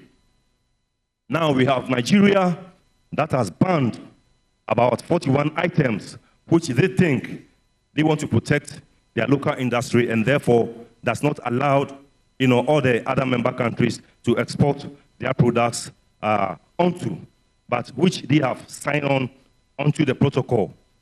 Recently, we have Benin not allowing, especially Anglophone countries within the sub-region, to export their goods to Benin without paying tariff. We live in an African continent, and I foresee such of this thing happening as the after progresses. I want to know the measures that you have put in place to forestall such practices. Thank you very much. Thank you very much, the rep from Guta. Can we do 3 questions, and then I come to the panel, or 4 rather, will be better, and tell me who you want to. And please, I'll plead with you to make your questions as script as possible, short as possible, so that we can take more questions, please. Good morning, distinguished ladies and gentlemen. My name is Kate Abiel. I'm Deputy CEO for Ghana Free Zones Authority. And my question is on rules of origin. And I don't know, I'm sure either Mr. Befi or Madam Emily would be in the position to answer me. What considerations are feeding into crafting the rules on origin? Because I know that if these rules are too stringent, they will invariably negate the preferential access due investors from member states. And I would allude to the ETLS. The protocol on rules of origin specifically bars products produced from free zones from enjoying this preferential assets. Are we going to have a repetition? Because through government policy, some companies in Ghana have been capacitated and are exporting already 70% of what they annually produce. So this should rather serve as a platform for Ghana to, benefit from this noble project. But if this mistake is going to be repeated, then some people already exporting will not even be able to access this noble project. Thank you. Thank you so much. I think we'll do 3 questions so that we can come to the panel. Let me do the last one over here. Then I come to the panel, please. The gentleman in the other end. To the back, yeah. Okay.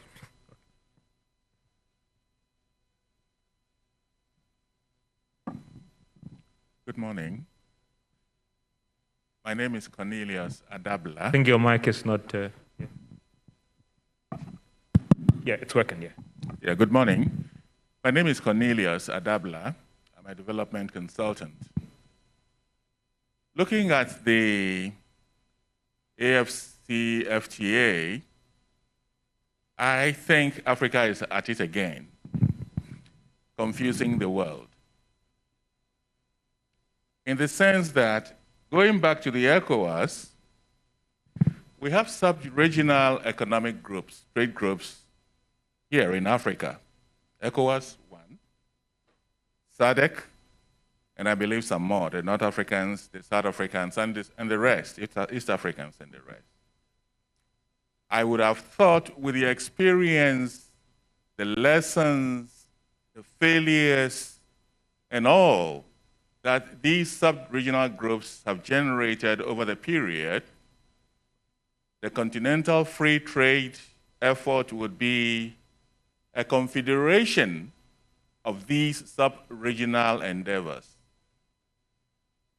We are setting out to create a parallel organization which makes it difficult for the world to determine which of the groups to deal with.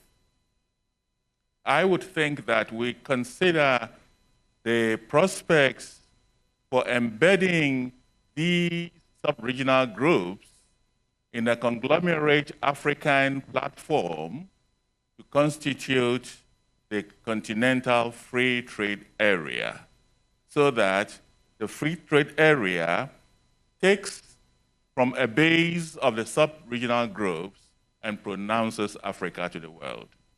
Thank you. Thank you so much. I think that we had about 2 questions there. So, Madam, there was one question directed to the Secretariat, and then I'll come to Mr. Bayfi. Then we go back to the audience. Yeah. Great, thank you very much. And maybe let me mention that I have with me my colleagues, Peter Joy from the Secretariat. He's the advisor to the Secretary General, Wamkelemene. And we have Paul, who's also a special assistant to the Secretary General, His Excellency Wamkelemene. So those are my 2 colleagues, so that when you ask me very hard questions, I'll throw them to them. But for now, let me put my hand first at it. Now, the first question was on what are we doing with the RECs and the examples of the failures or the challenges that are being faced at the regional economic communities. And in this case, the mentioned one is ECOWAS, because Ghana is a member of ECOWAS.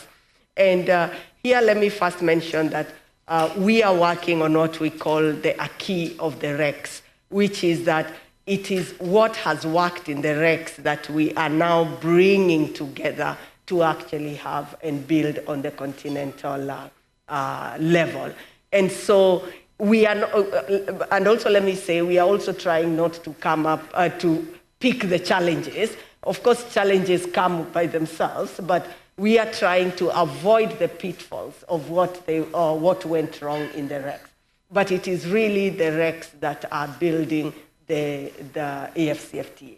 And you saw in my presentation, even most of the RECs, because what you have done at the RECs level is you have gone beyond. You are mostly a customs union. So ECOWAS is a customs union. So you have liberalized beyond what we are yet to do at the AFCFTA level. So yes, we also have the ambition of becoming a customs union, but for now we are building on the customs unions that have already been established in the continent. You have ECOWAS, you have CEMAC, you have SACU. I mentioned SACU, even if it's not considered as one of the regional economic communities for AU, because of the fact that it is the longest standing customs union in Africa. So, and they actually have a common external tariff, the same as the economic, the East African community. So it is what has been done under these regional economic blocks that we are using to uplift the AFCFTA. Now, let me give you the example of what we did in the Eastern and Southern African region. We have what is called the tripartite agreement. The tripartite agreement followed the model that you're talking about, where it was the 3 RECs, because of the overlapping membership among the countries of the Eastern and Southern Africa. They created the tripartite agreement, bringing in COMESA, that is the Common Market for Eastern and Southern Africa, SADC, the Southern African Development Community, and the East African Community. So all these 3, most of these countries in these 3 blocks were members of each other.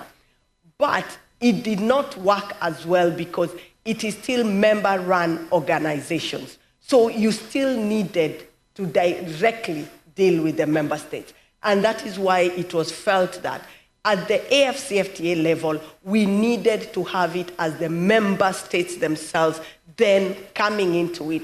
Whether they will come in then as their different blocks where they have customs union, so be it. but we are actually building on the acquis of what is happening at the Rex level.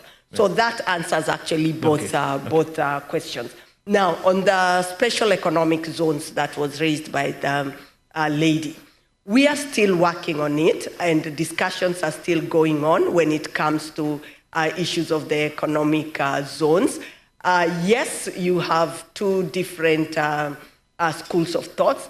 There is one which is saying economic zones already have that special consideration, so they should just be exporting. And so if we have a free trade area, they should export outside the free trade area. But this is a free trade area, not a customs union. So there is further discussions that are going into it. Rules of origin, the same. So those are still issues that are yet to be finalized depending on what is key for each country. Let me quickly move to Mr. Befi. Yeah. Yes. Okay, thank you very much. It appears Madam Emily, the director, has virtually covered all the questions. Okay. You know, but just to complement on what he said, under the ECOWAS trade liberalization scheme, you realize that there wasn't enough under the agreement, the ETLS agreement, there wasn't enough, I would say, articles, you know, or conditions to deal with dispute settlement. So that's why some countries can ban and do whatever they want, and once the diplomatic channel don't work, it becomes difficult to put them on. So you realize that under the AFTA, based on the challenges that we had for the 8 regional economic communities, this time around, they came out with a comprehensive protocol on rules and procedures for settlement of disputes, so that if countries are not conforming to their obligations, the other member states will have the right to go there and challenge them. So be assured that this time around, because we have a very solid dispute settlement mechanism, some countries cannot ratify the agreement and then still ban some of the products. Once you have liberalized 90% of your products and then later the 7% sensitive ones, you are obliged to continue to allow countries to export under your tariff liberalization schedule. It is only when there is overflow or there is flood of the market that you can take some trade defensive measures and not unilateral rules. So this one is technically an improvement on the ETLS. And that is why Ghana is even happy that Nigeria has now ratified the agreement. So in the long run, it's going to benefit all of us. Then for the third person who made the presentation, that there appears to be confusion vis-a-vis the AFTA and then the Regional Economic Communities Free Trade Area Agreement. There is no confusion at all. As the Director for Services said, rather, the AFTA built upon the regional trade agreements that others have. And as he rightly said, you realize that this time around, we are going to liberalize 90% non-sensitive products, 7% sensitive ones. But for the regional economic blocks who have already achieved 100% tariff liberalization, they are going to continue with this until we come to form the African Customs Union. So the agreement specifically states that those countries that have already achieved more than the 90% and then later the 97% should go ahead and do that. So it's complementary to what the AFTA will be doing. So there is no confusion at all, and there are clear roadmap that will leak into it. In the AFTA agreement, there is room for what we call reviews and then later renegotiation of the agreement, among others. So this one is rather going to help us and then address some of the overlapping challenges with some of the regional economic communities. For the free zones, the director has also stated it. But it looks like there will now be a clearer way when they come out with the rules of regulations for the free zones. Sorry to cut you in here. I have to wrap up on our live that is on JoyNews and on Joy FM as well. This has been the Graphic Business Stanbic Breakfast Meeting. We looked at leveraging after the critical success factors that we have to look at, and you heard from these distinguished panelists here and also from the audience. And so we haven't ended, even though we are going off our radio and TV, we still have some time to continue with this discussion. Thank you, Stanbic Bank, thank you, Graphic Business, and all the other partners that indeed made this program a successful one. Thank you so much. But let me come to Mr.